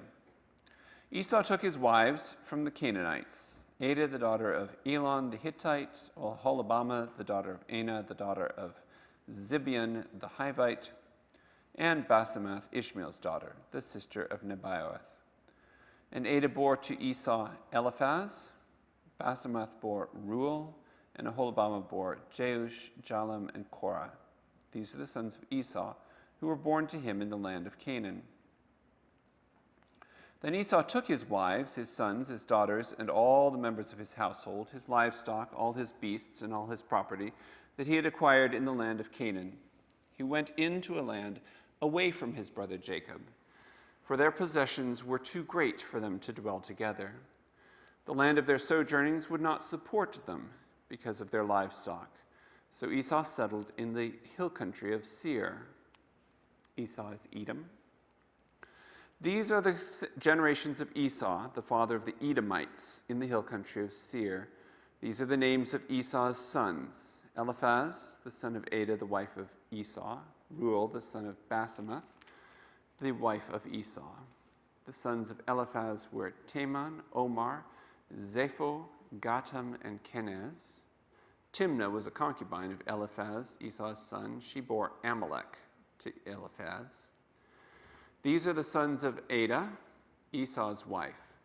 These are the sons of Reuel: Nahath, Zerah, Shammah, and Mizah. These are the sons of Basemath, Esau's wife. These are the sons of Oholibamah, the daughter of Anah, the daughter of Zibeon, Esau's wife. She bore to Esau Jeush, Jalam, and Korah. These are the chiefs of the sons of Esau, the sons of Eliphaz, the firstborn of Esau, the chiefs Teman, Omar, Zepho, Kenaz, Korah, Gatam, and Amalek. These are the chiefs of Eliphaz in the land of Edom. These are the sons of Adah. These are the sons of Reuel, Esau's son. The chiefs Nahath, Zerah, Shammah, and Mizah. These are the chiefs of Reuel in the land of Edom. These are the sons of Basemath, Esau's wife. These are the sons of Oholibamah, Esau's wife. The chiefs Jeush, Jalam, and Korah. These are the chiefs born of Oholibamah, the daughter of Anah, Esau's wife. These are the sons of Esau, that is Edom, and these are their chiefs. These are the sons of Seir the Horite, the inhabitants of the land: Lotan, Shobal, Zibeon, Anah, Dishan, Ezer, and Dishan. These are the chiefs of the Horites, the sons of Seir in the land of Edom. The sons of Lotan were Hori and Hemam, and Lotan's sister was Timnah. These are the sons of Shobal: Alvan, Manath, Ebal, Shepho, and Onam. These are the sons of Zibeon: Aiah and Anah. He is the Anah who found the hot springs in the wilderness as he pastured the donkeys of Zibeon his father. These are the children of Anah: Dishan and Oholibamah, the daughter of Anah. These are the sons of Dishan: Hemdan, Eshban, Ithran, and Haran. These are the sons of Azar: Bilhan, Zavan, and Akan. These are the sons of Dishan, Uz, and Aran. These are the chiefs of the Horites, the chiefs Lotan, Shobal, Zibeon, Anna, Dishan, Ezar, and Dishan. These are the chiefs of the Horites, chief by chief in the land of Seir. These are the kings who reigned in the land of Edom before any king reigned over the Israelites. Bela, the son of Beor, reigned in Edom, the name of his city being Dinhabah. Bela died, and Jobab, the son of Zerah of Bozrah, reigned in his place. Jobab died, and Husham, the land of the Temanites, reigned in his place. Husham died, and Hadad, the son of Bedad, who defeated Midian in the country of Moab, reigned in his place, the name of his city being Avith. Hadad died, and Samlah of Masrekah reigned in his place. Samlah died, and Shaul of Rehoboth on the Euphrates reigned in his place. Shaul died, and Baalhanan, the son of Achbor, reigned in his place.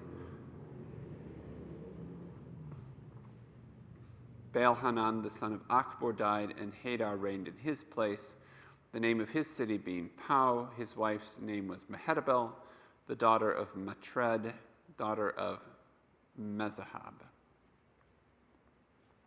These are the names of the chiefs of Esau, according to their clans and their dwelling places by their names. The chiefs Timnah, Alva, Jetha, Aholibamah, Elah, Pinon, Kenaz, Teman, Mibsar, Magdiel, and Iram. These are the chiefs of Edom, that is Esau, the father of Edom, according to their dwelling places in the land of their possession. Jacob lived in the land of his father's sojournings, in the land of Canaan. These are the generations of Jacob. Joseph, being 17 years old, was pasturing the flock with his brothers. He was a boy with the sons of Bilhah and Zilpah, his father's wives, and Joseph brought a bad report of them to their father. Now Israel loved Joseph more than any other of his sons, because he was the son of his old age, and he made him a robe of many colors. But when his brothers saw that their father loved him more than all his brothers, they hated him and could not speak peaceably to him. Now Joseph had a dream, and when he told it to his brothers, they hated him even more. He said to them, "Hear this dream that I have dreamed. Behold, we are binding sheaves in the field, and behold, my sheaf arose and stood upright, and behold, your sheaves gathered around it and bowed down to my sheaf." His brothers said to him, "Are you indeed to reign over us? Or are you indeed to rule over us?" So they hated him even more for his dreams and for his words. Then he dreamed another dream and told it to his brothers and said, "Behold, I have dreamed another dream. Behold, the sun and the moon and 11 stars were bowing down to me." But when he told it to his father and to his brothers, his father rebuked him and said to him, "What is this dream that you have dreamed? Shall I and your mother and your brothers indeed come to bow ourselves to the ground before you?" And his brothers were jealous of him. But his father kept the saying in his mind. Now his brothers went to pasture their father's flock near Shechem. And Israel said to Joseph, "Are not your brothers pasturing the flock at Shechem? Come, I will send you to them." And he said to him, "Here I am."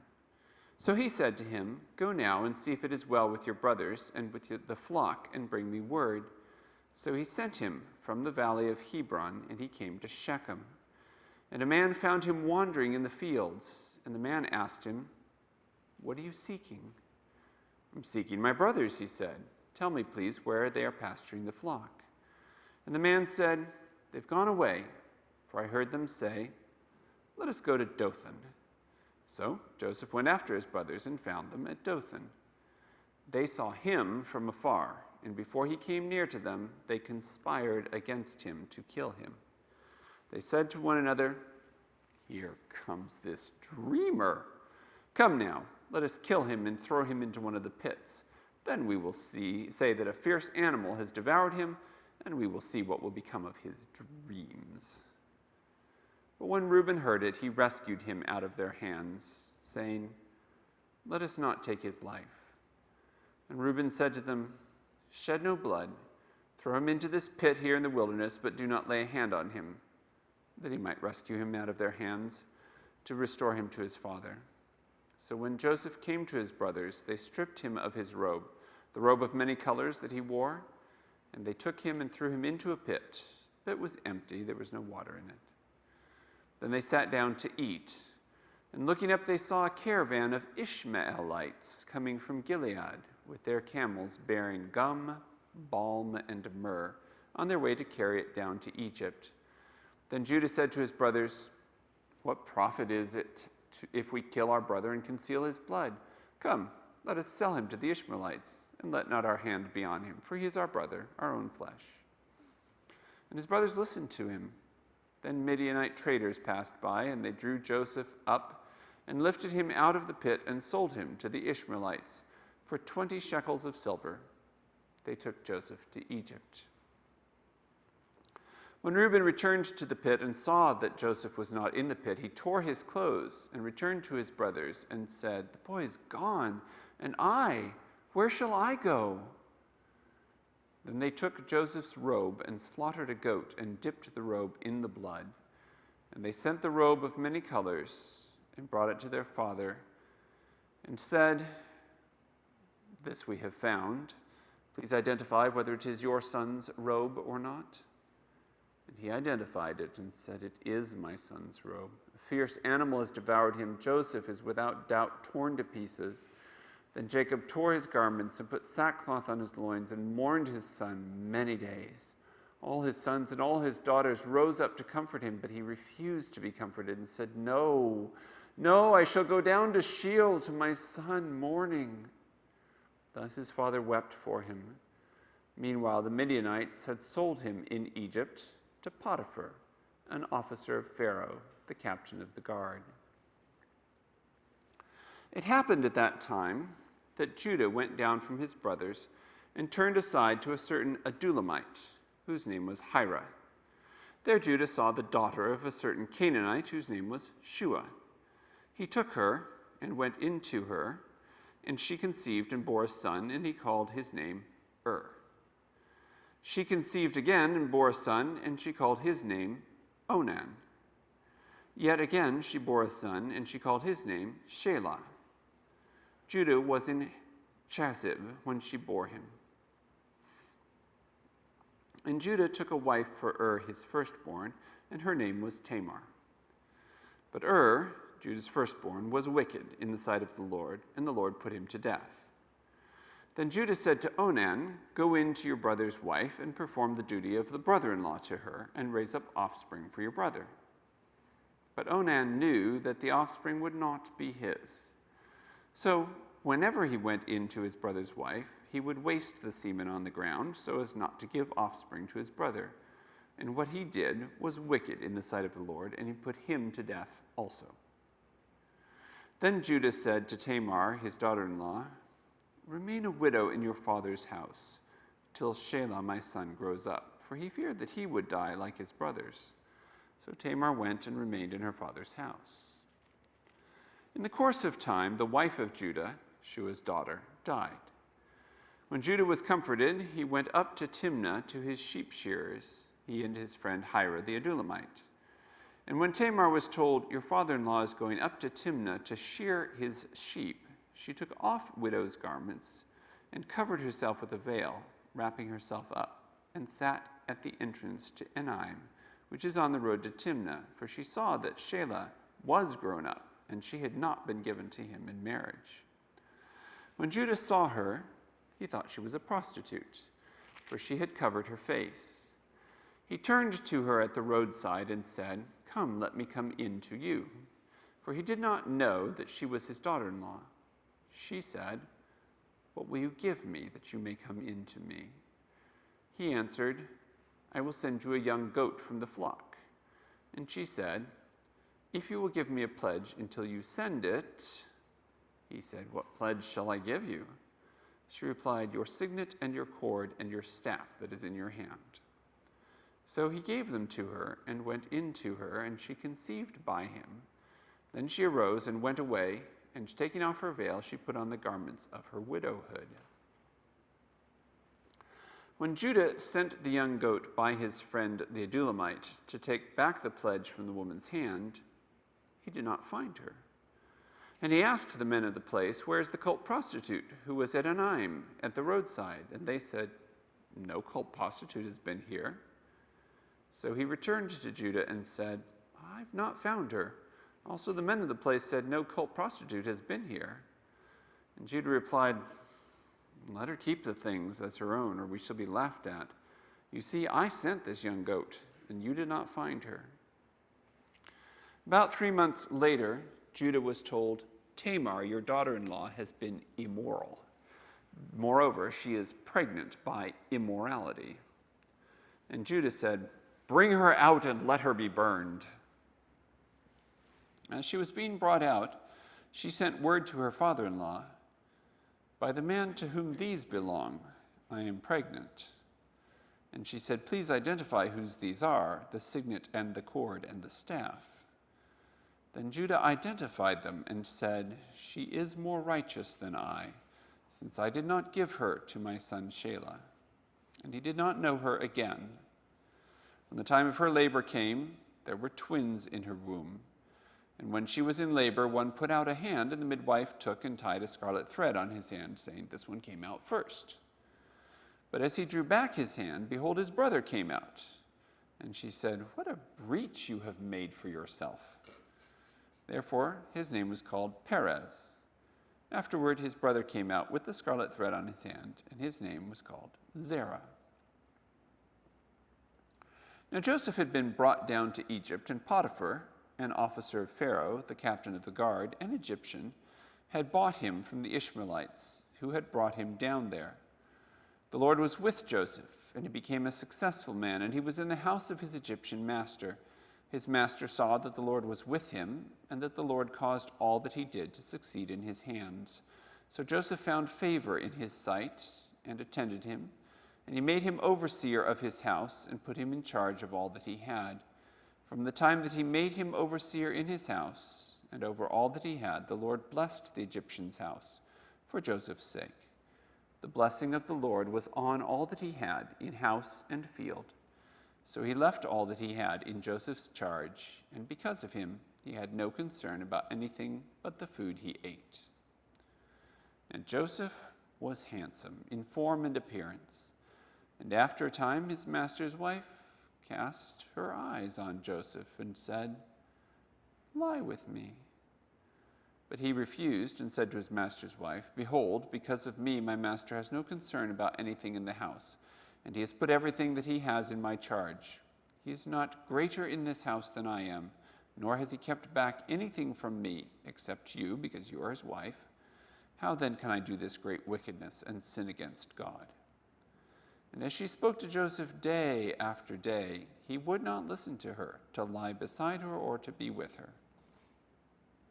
But one day, when he went into the house to do his work, and none of the men of the house was there in the house, she caught him by his garment, saying, "Lie with me."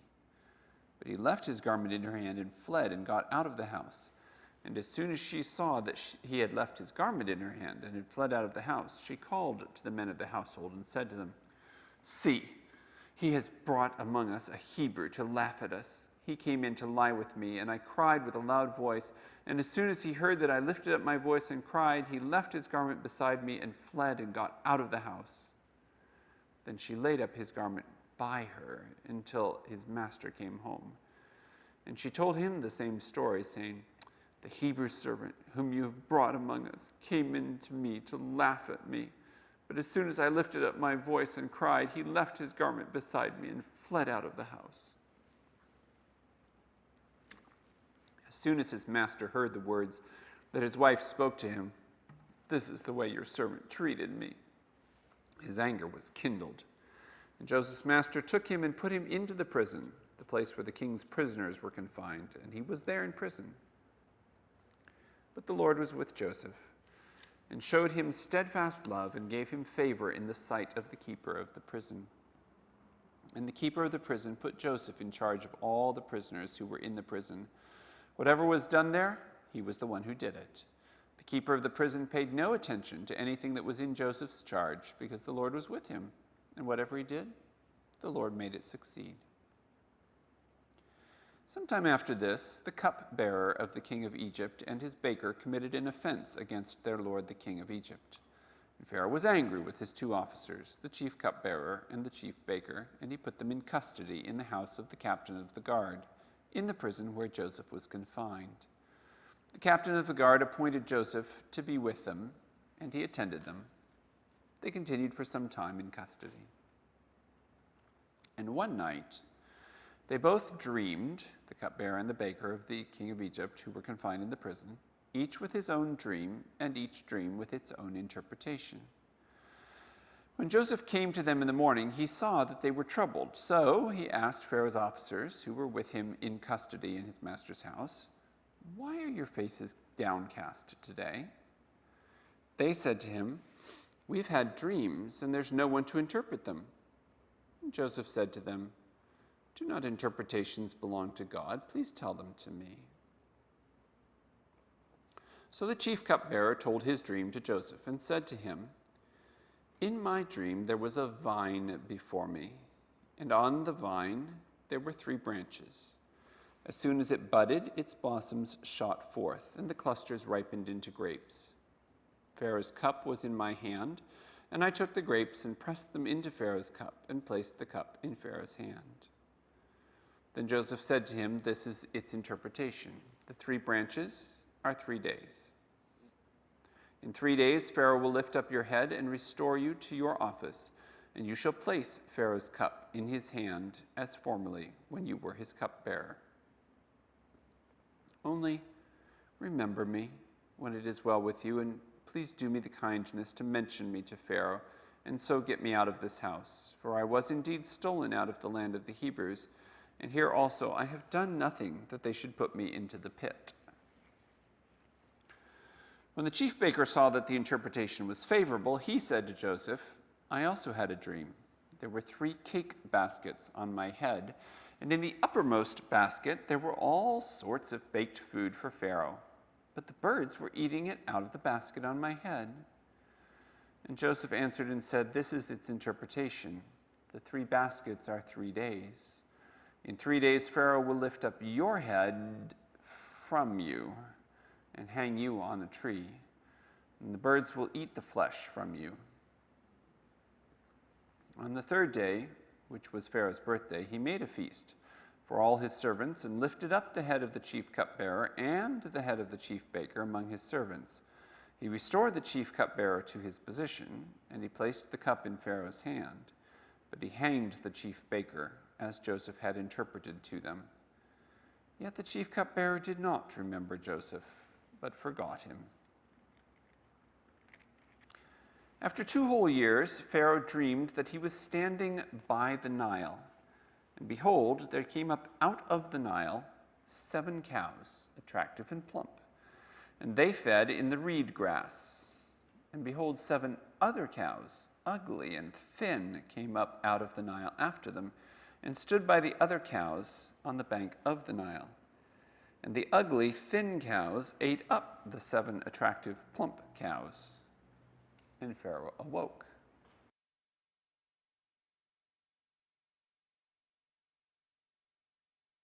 Good were growing on one stalk.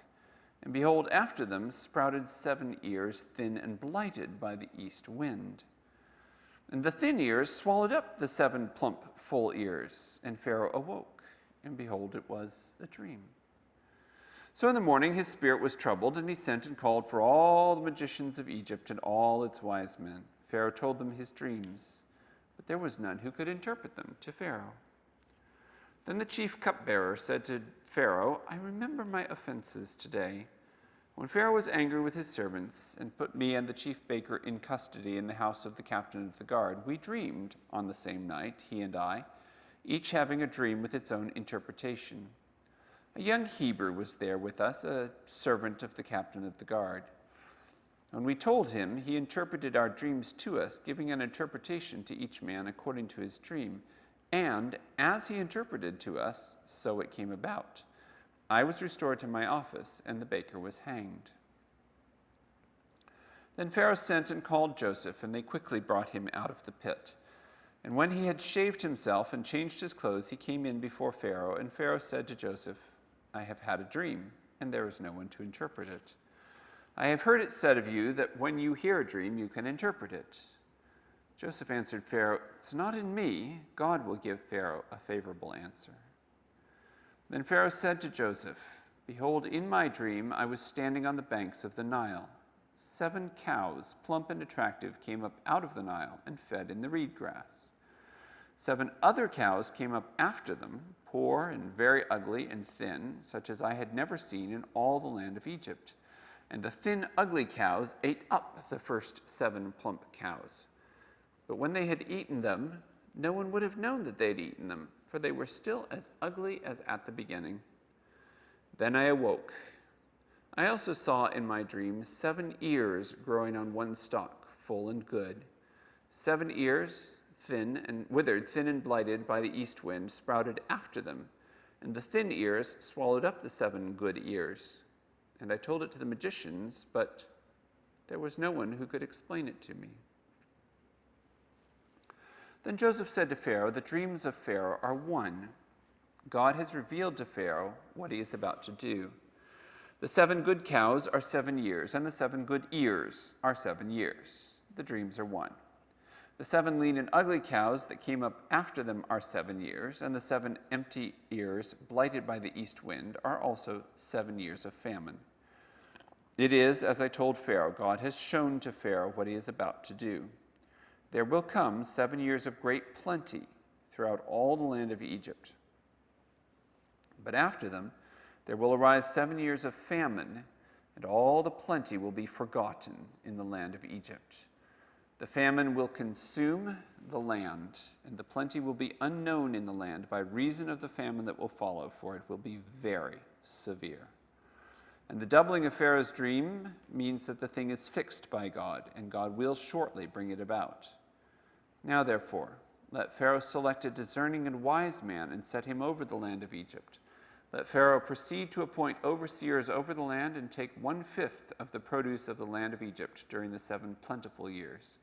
And let them gather all the food of these good years that are coming and store up grain under the authority of Pharaoh for food in the cities, and let them keep it.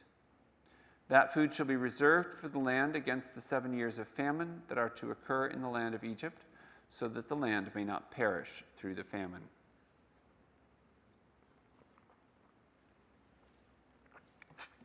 This proposal pleased Pharaoh and all his servants.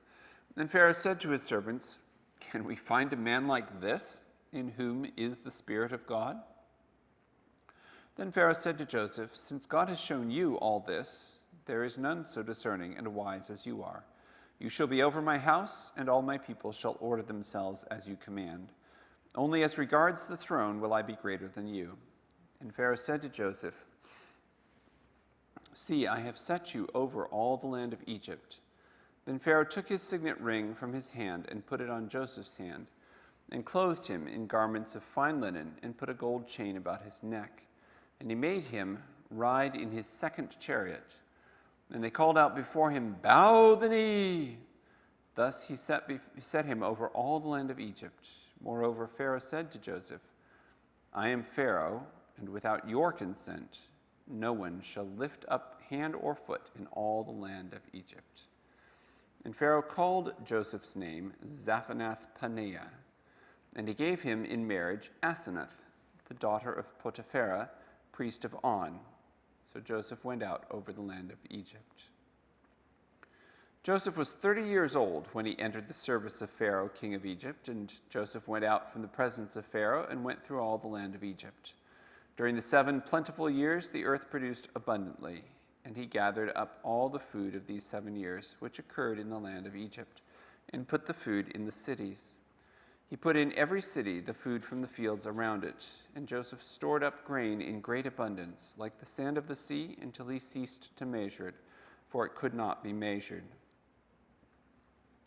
Before the year of famine came, 2 sons were born to Joseph. Asenath, the daughter of Potiphera, priest of On, bore them to him. Joseph called the name of the firstborn Manasseh, For, he said, God has made me forget all the hardship and all my father's house.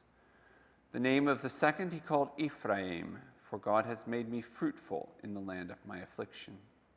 The 7 years of plenty that occurred in the land of Egypt came to an end, and the 7 years of famine in all the lands, came to an end, and the 7 years of famine began to come, as Joseph had said. There was famine in all the lands, but in all the land of Egypt there was bread. When all the land of Egypt was famished, the people cried to Pharaoh for bread. Pharaoh said to all the Egyptians, "Go to Joseph. What he says to you, do."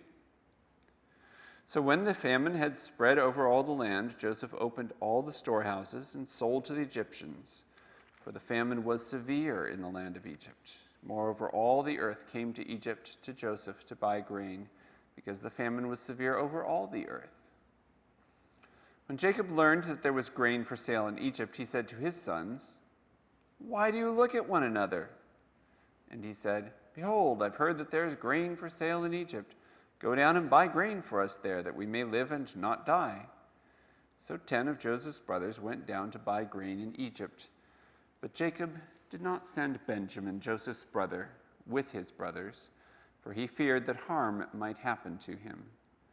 Thus the sons of Israel came to buy among the others who came, for the famine was in the land of Canaan. Now Joseph was governor over the land. He was the one who sold to all the people of the land. And Joseph's brothers came and bowed themselves before him with their faces to the ground. Joseph saw his brothers and recognized them, but he treated them like strangers and spoke roughly to them. "Where do you come from?" he said. They said, "From the land of Canaan to buy food." And Joseph recognized his brothers, but they did not recognize him. And Joseph remembered the dreams that he had dreamed of them. And he said to them, "You're spies. You've come to see the nakedness of the land." They said to him, "No, my lord, your servants have come to buy food. We are all sons of one man. We are honest men. Your servants have never been spies." He said to them, "No, it is the nakedness of the land that you have come to see." And they said, "We, your servants, are 12 brothers, the sons of one man in the land of Canaan. And behold, the youngest is this day with our father, and one is no more." But Joseph said to them, "It is as I said to you, you are spies. By this you shall be tested. By the life of Pharaoh you shall not go from this place unless your youngest brother comes here. Send one of you and let him bring your brother, while you remain confined, that your words may be tested whether there is truth in you. Or else, by the life of Pharaoh, you surely are spies." And he put them all together in custody for 3 days.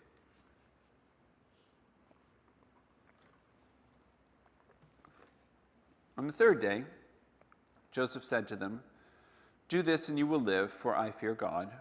If you are honest men, let one of your brothers remain confined where you are in custody, and let the rest go and carry grain for the famine of your households, and bring your youngest brother to me.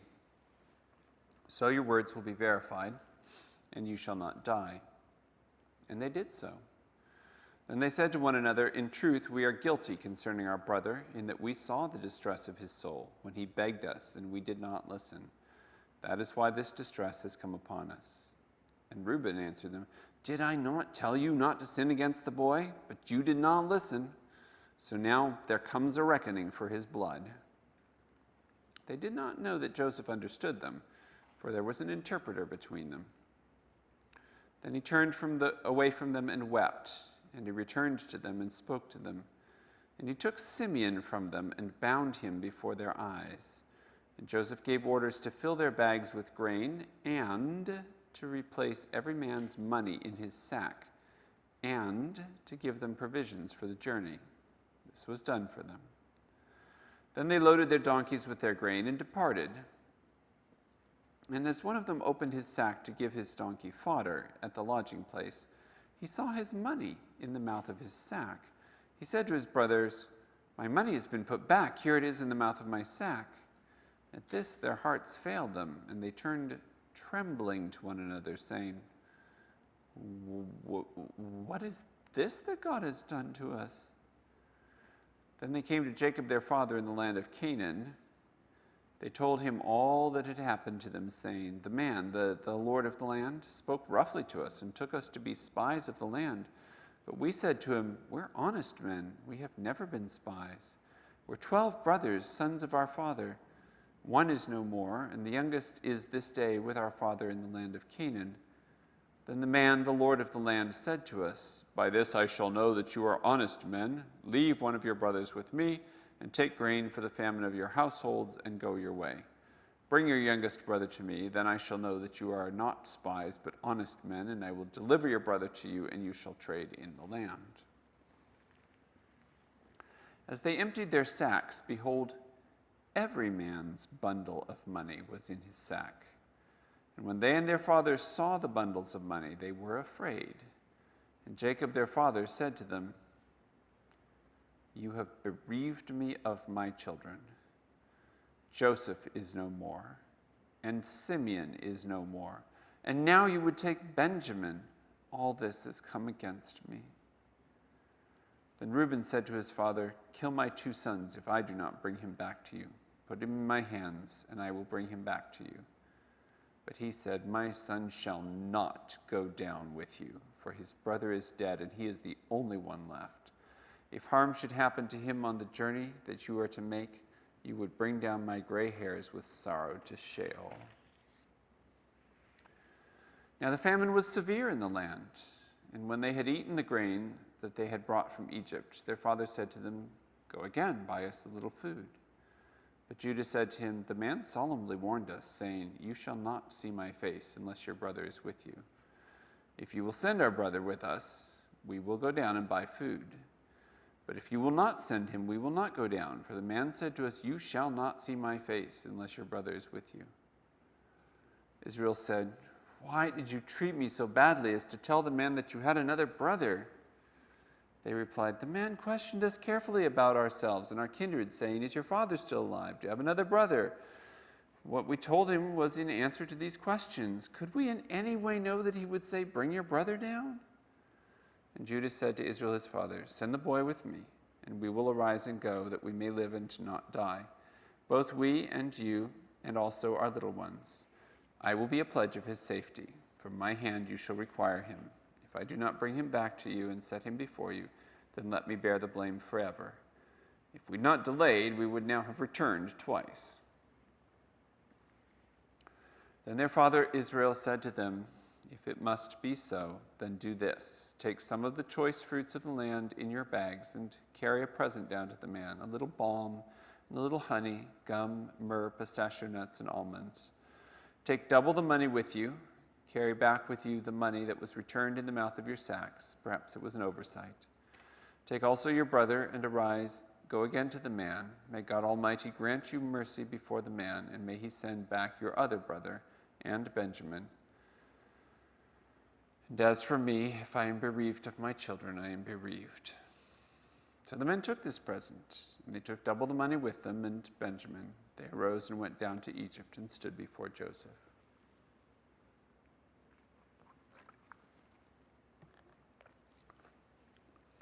When Joseph saw Benjamin with them, he said to the steward of his house, 'Bring the men into the house and slaughter an animal and make ready, for the men are to dine with me at noon.' The man did as Joseph told him and brought the men to Joseph's house. And the men were afraid because they were brought to Joseph's house. And they said, 'It is because of the money which was replaced in our sacks the first time that we were brought in, so that he may assault us and fall upon us to make us servants and seize our donkeys.' So they went up to the steward of Joseph's house and spoke with him at the door of the house and said, 'Oh, my lord, we came down the first time to buy food, and when we came to the lodging place, we opened our sacks, and there was each man's money in the mouth of his sack, our money in full weight. So we've brought it again with us, and we brought other money down with us to buy food. We do not know who put the money in our sacks.' He replied, 'Peace to you. Do not be afraid. Your God and the God of your father has put treasure in your sacks for you. I received your money.' Then he brought Simeon out to them, and when the man had brought the men into Joseph's house and given them water, and they had washed their feet, and when he had given their donkeys fodder, they prepared the present for Joseph's coming at noon, for they heard they should eat bread there. When Joseph came home, they brought into the house to him the present that they had with them, and bowed down to him to the ground. And he inquired about their welfare and said, "Is your father well, the old man of whom you spoke? Is he still alive?" They said, "Your servant our father is well, he is still alive."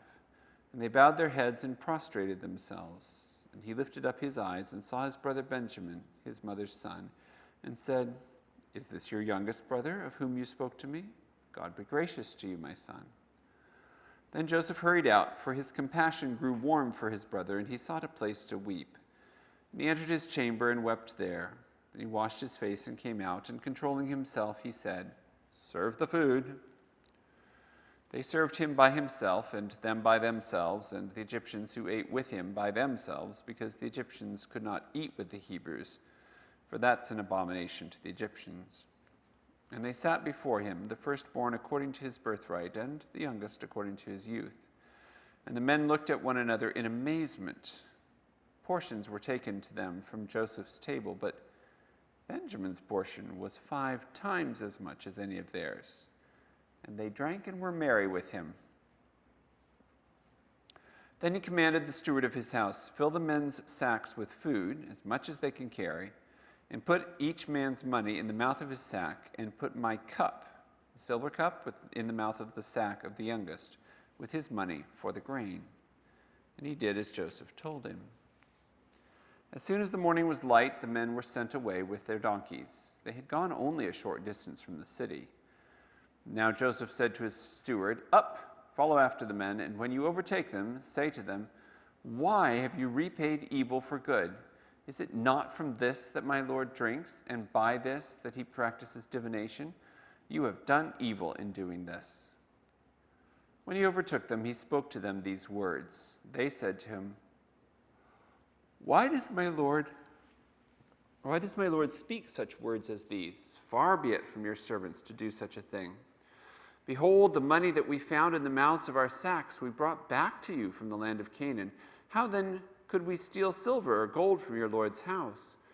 Whichever of your servants is found with it shall die, and we also will be my Lord's servants. He said, "Let it be as you say. He who is found with it shall be my servant, and the rest of you shall be innocent." Then each man quickly lowered his sack to the ground, and each man opened his sack. And he searched, beginning with the eldest and ending with the youngest. And the cup was found in Benjamin's sack. Then they tore their clothes, and every man loaded his donkey, and they returned to the city. When Judah and his brothers came to Joseph's house, he was still there.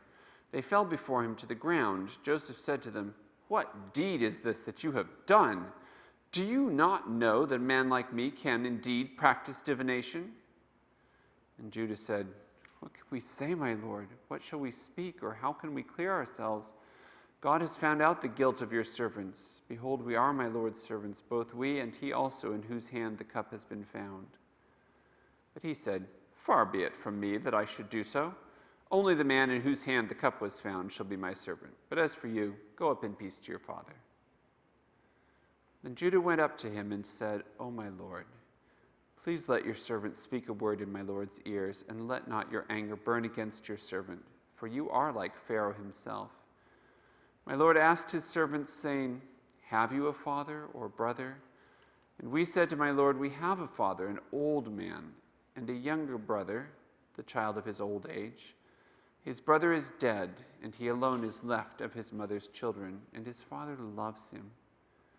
Then you said to your servants, 'Bring him down to me, that I may set my eyes on him.' We said to my Lord, 'The boy cannot leave his father, for if he should leave his father would die.' And you said to your servants, 'Unless your youngest brother comes down with you, you shall not see my face again.' When we went back to your servant, my father, we told him the words of my Lord. And when our father said, 'Go again, buy us a little food,' we said, 'We cannot go down. If our youngest brother goes with us, then we will go down, for we cannot see the man's face unless our youngest brother is with us.' Then your servant, my father, said, 'You know that my wife bore me 2 sons. One left me, and I said, surely he has been torn to pieces, and I have never seen him since. If you take this one also from me, and harm happens to him, you will bring down my gray hairs in evil to Sheol. Now therefore, as soon as I come to your servant my father, and the boy is not with us, then as his life is bound up in the boy's life, as soon as he sees that the boy is not with us, he will die. And your servants will bring down the gray hairs of your servant our father with sorrow to Sheol. For your servant became a pledge of safety for the boy to my father, saying, if I do not bring him back to you, then I shall bear the blame before my father all my life. Now therefore, please, let your servant remain instead of the boy as a servant to my Lord, and let the boy go back with his brothers. For how can I go back to my father if the boy's not with me? I fear to see the evil that would find my father. Then Joseph could not control himself before all those who stood by him. He cried, make everyone go out from me. So no one stayed with him when Joseph made himself known to his brothers. And he wept aloud, so that the Egyptians heard it, and that the household of Pharaoh heard it. And Joseph said to his brothers, I'm Joseph. Is my father still alive? But his brothers could not answer him, for they were dismayed at his presence. So Joseph said to his brothers, come near to me, please. And they came near. And he said, I'm your brother, Joseph, whom you sold into Egypt. Now do not be distressed or angry with yourselves because you sold me here. For God sent me before you to preserve life. For the famine has been in the land these 2 years, and there are yet 5 years in which there will be neither plowing nor harvest. And God sent me before you to preserve for you a remnant on earth, and to keep alive for you many survivors. So it was not you who sent me here, but God. He has made me a father to Pharaoh, and the Lord of all his house, and ruler over all the land of Egypt. Hurry and go up to my father and say to him, thus says your son Joseph, God has made me Lord of all Egypt. Come down to me, do not tarry. You shall dwell in the land of Goshen, and you shall be near me, you and your children and your children's children, and your flocks and your herds and all that you have. There I will provide for you, for there are yet 5 years of famine to come, so that you and your household and all that you have do not come to poverty. And now your eyes see, and the eyes of my brother Benjamin see, that it is my mouth that speaks to you. You must tell my father of all my honor in Egypt, and of all that you have seen. Hurry and bring my father down here. Then he fell upon his brother Benjamin's neck and wept, and Benjamin wept on his neck. And he kissed all his brothers and wept upon them. After that his brothers talked with him. When the report was heard in Pharaoh's house, Joseph's brothers have come, it pleased Pharaoh and his servants. And Pharaoh said to Joseph, say to your brothers, do this. Load your beasts and go back to the land of Canaan, and take your father and your households, and come to me, and I will give you the best of the land of Egypt, and you shall eat the fat of the land. And you, Joseph, are commanded to say, do this. Take wagons from the land of Egypt for your little ones and for your wives, and bring your father, and come. Have no concern for your goods, for the best of all the land of Egypt is yours. The sons of Israel did so. And Joseph gave them wagons according to the command of Pharaoh, and gave them provisions for the journey. To each and all of them he gave a change of clothes, but to Benjamin he gave 300 shekels of silver and 5 changes of clothes. To his father he sent as follows: 10 donkeys loaded with the good things of Egypt, and 10 female donkeys loaded with grain, bread, and provision for his father on the journey. Then he sent his brothers away, and as they departed he said to them, do not quarrel on the way. So they went up out of Egypt and came to the land of Canaan to their father Jacob, and they told him, Joseph is still alive, and he's ruler over all the land of Egypt. And his heart became numb, for he did not believe them. But when they had told him all the words of Joseph, which he had said to them, and when he saw the wagons that Joseph had sent to carry him, the spirit of their father Jacob revived, and Israel said, it is enough. Joseph, my son, is still alive. I will go and see him before I die. So Israel took his journey with all that he had, and came to Beersheba, and offered sacrifices to the God of his father Isaac. And God spoke to Israel in visions of the night, and said, Jacob, Jacob. And he said, here I am. And then he said, I am God, the God of your father. Do not be afraid to go down to Egypt, for there I will make you into a great nation. I myself will go down with you to Egypt, and I will also bring you up again, and Joseph's hand shall close your eyes. Then Jacob set out from Beersheba. The sons of Israel carried Jacob their father, their little ones, their wives, in the wagons that Pharaoh had sent to carry him. They also took their livestock and their goods, which they had gained in the land of Canaan, and came into Egypt, Jacob and all his offspring with him, his sons and his sons' sons with him, his daughters and his sons' daughters. All his offspring he brought with him into Egypt. Now, these are the names of the descendants of Israel who came into Egypt, Jacob and his sons. Reuben, Jacob's firstborn, and the sons of Reuben, Hanok, Palu, Hezron, and Carmi. The sons of Simeon, Jemuel, Jamin, Ohad, Jachin, Zohar, and Shaul, the son of a Canaanite woman.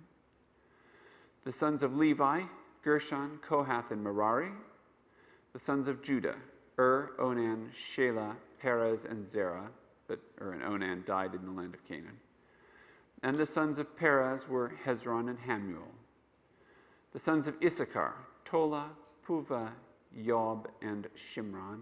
The sons of Zebulun, Sered, Elon, and Jahalel. These are the sons of Leah, whom she bore to Jacob in Paddan Aram, together with his daughter Dinah, although altogether his sons and daughters numbered 33. The sons of Gad, Ziphion, Haggai, Shuni, Esbon, Eri, Arodi, Areli. The sons of Asher, Imnah, Ishva, Ishvi, Beriah with Sarah their sister. And the sons of Beriah, Heber, and Malchiel. These are the sons of Zilpah, whom Laban gave to Leah his daughter, and these she bore to Jacob, 16 persons. The sons of Rachel, Jacob's wife, Joseph and Benjamin, and to Joseph in the land of Egypt were born Manasseh and Ephraim, whom Asenath, the daughter of Potipharah, the priest of On, bore to him.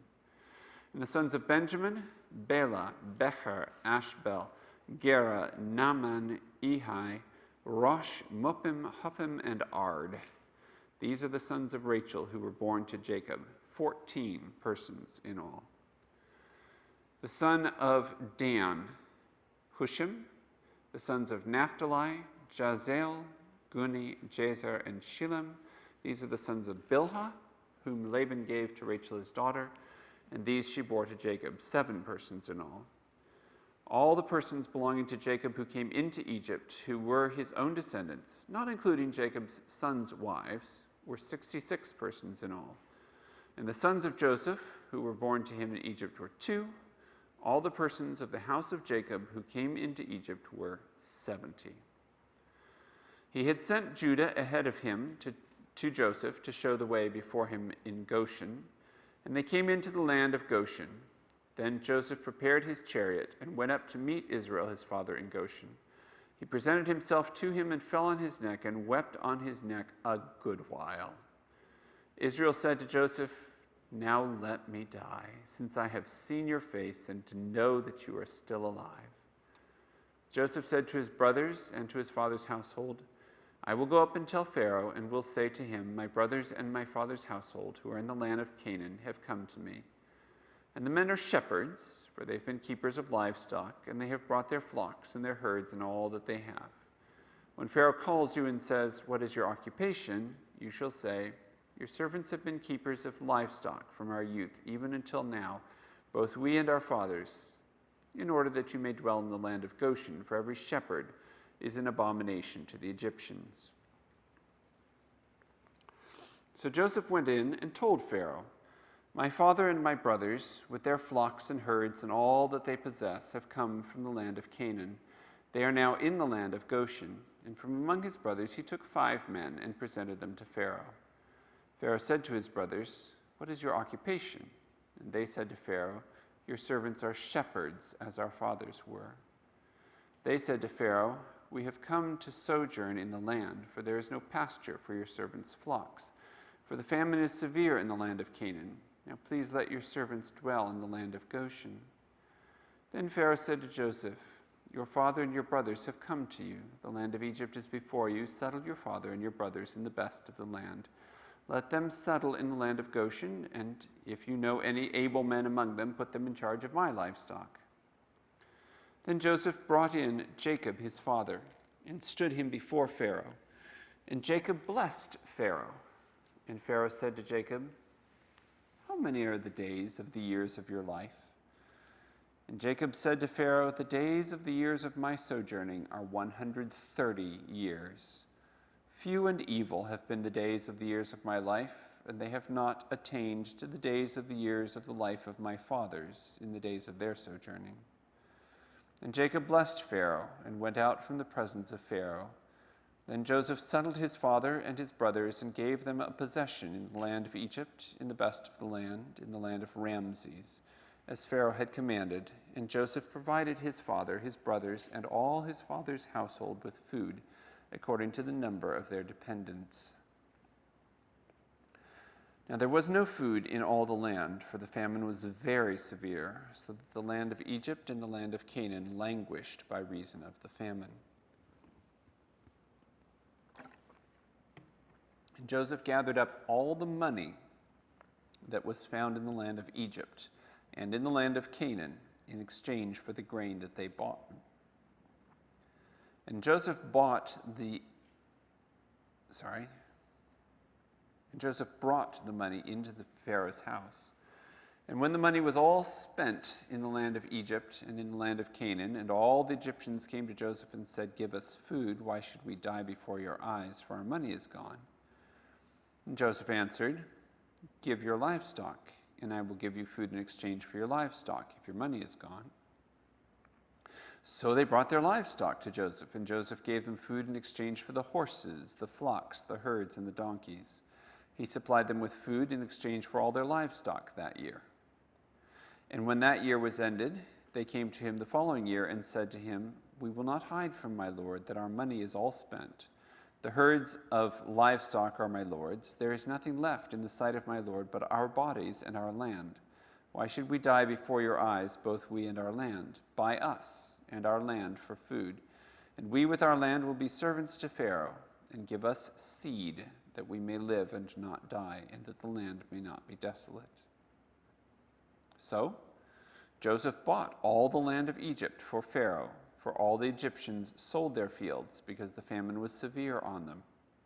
The land became Pharaoh's. As for the people, he made servants of them from one end of Egypt to the other. Only the land of the priests he did not buy, for the priests had a fixed allowance from Pharaoh and lived on that allowance that Pharaoh gave them. Therefore they did not sell their land. Then Joseph said to the people, "Behold, I have this day bought you and your land for Pharaoh. Now here is seed for you, and you shall sow the land.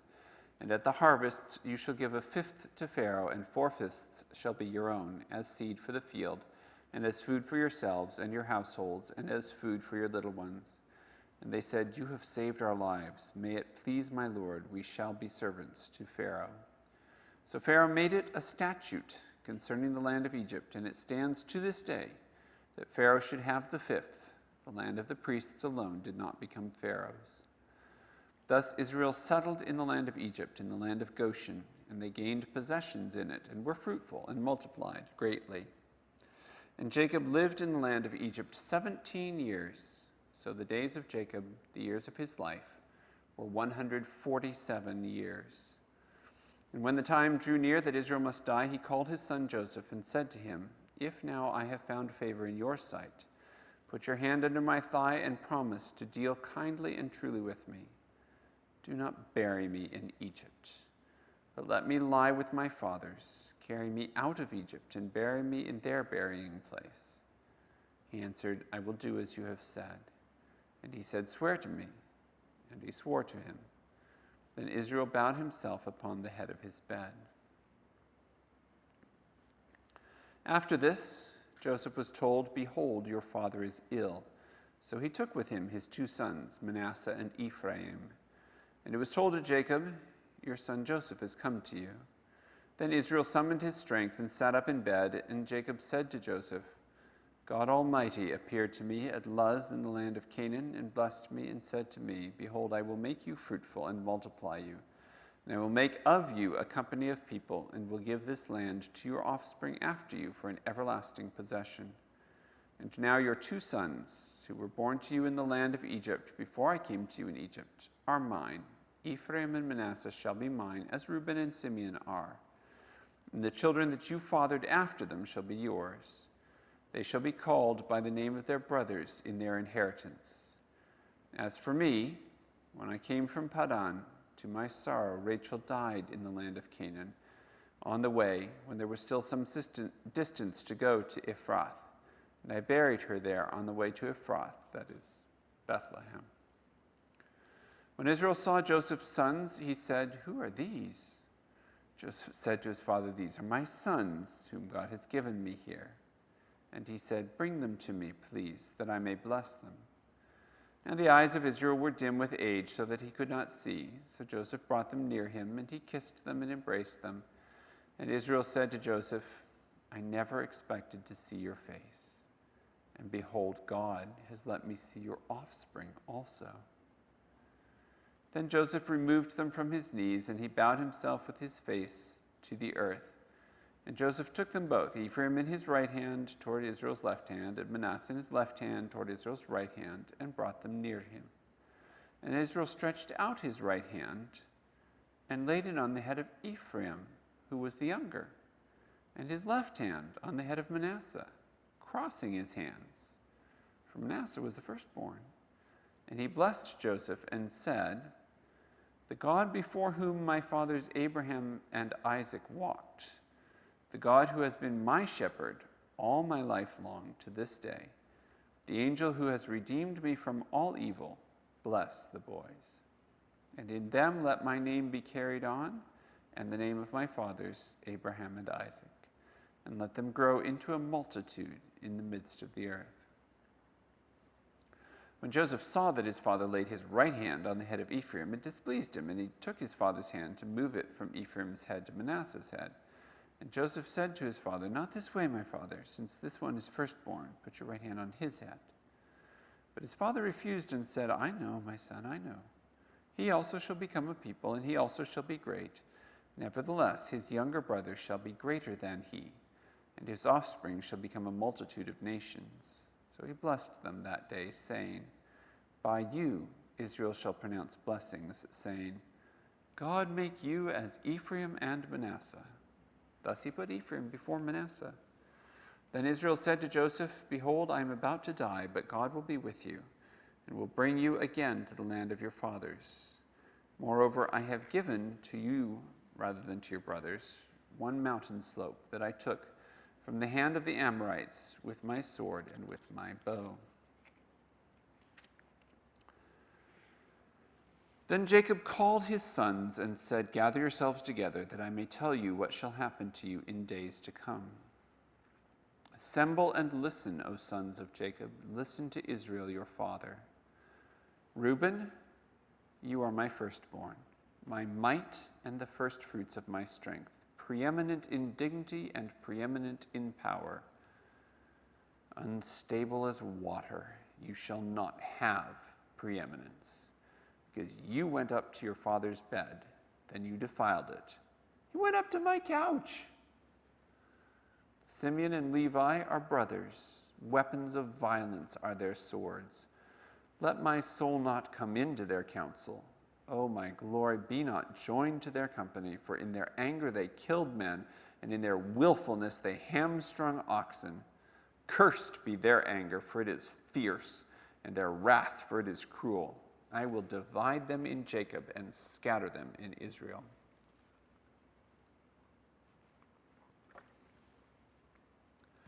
Judah, your brothers shall praise you.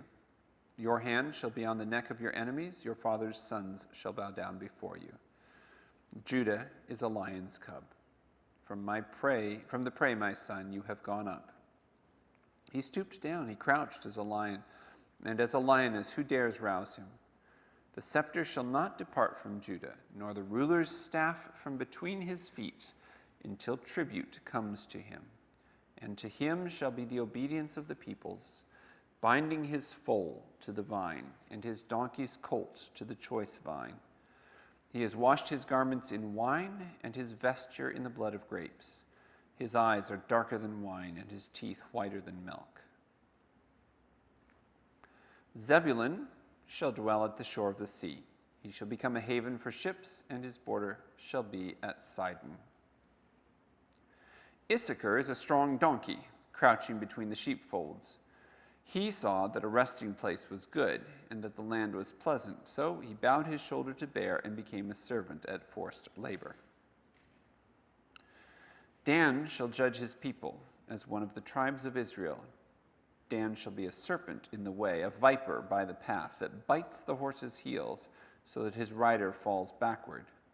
I wait for your salvation, O Lord. Raiders shall raid Gad, but he shall raid at their heels. Asher's food shall be rich, and he shall yield royal delicacies. Naphtali is a doe let loose that bears beautiful fawns. Joseph is a fruitful bough by a spring. His branches run over the wall. The archers bitterly attacked him, shot at him, and harassed him severely. Yet his bow remained unmoved. His arms were made agile by the hands of the mighty one of Jacob. For there is the shepherd, the stone of Israel. By the God of your father who will help you, by the Almighty who will bless you with the blessings of heaven above, blessings of the deep that crouches beneath, blessings of the breasts and of the womb. The blessings of your father are mighty beyond the blessings of my parents, up to the bounties of the everlasting hills. May they be on the head of Joseph and on the brow of him who was set apart from his brothers. Benjamin is a ravenous wolf, in the morning devouring the prey, and at evening dividing the spoil. All these are the 12 tribes of Israel.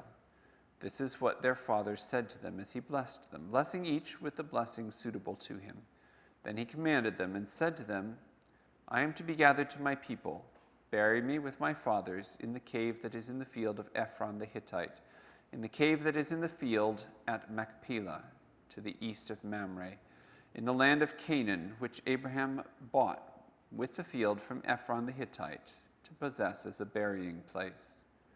There they buried Abraham and Sarah his wife. There they buried Isaac and Rebekah his wife.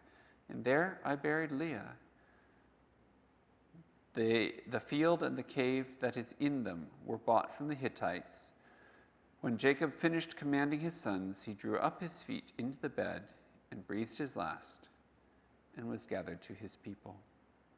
Then Joseph fell on his father's face and wept over him and kissed him. And Joseph commanded his servants, the physicians, to embalm his father. So the physicians embalmed Israel. 40 days were required for it, for that is how many are required for embalming. And the Egyptians wept for him 70 days. And when the days of weeping for him were past, Joseph spoke to the household of Pharaoh, saying, If now I have found favor in your eyes, please speak in the ears of Pharaoh, saying, My father made me swear, saying, I am about to die. In my tomb that I hewed out for myself in the land of Canaan, there shall you bury me. Now therefore, please let me go up and bury my father, then I will return. And Pharaoh answered, Go up and bury your father, as he made you swear. So Joseph went up to bury his father. With him went up all the servants of Pharaoh, the elders of his household, and all the elders of the land of Egypt, as well as all the household of Joseph, his brothers, and his father's household. Only their children, their flocks, and their herds were left in the land of Goshen. And there went up with him both chariots and horsemen. It was a very great company.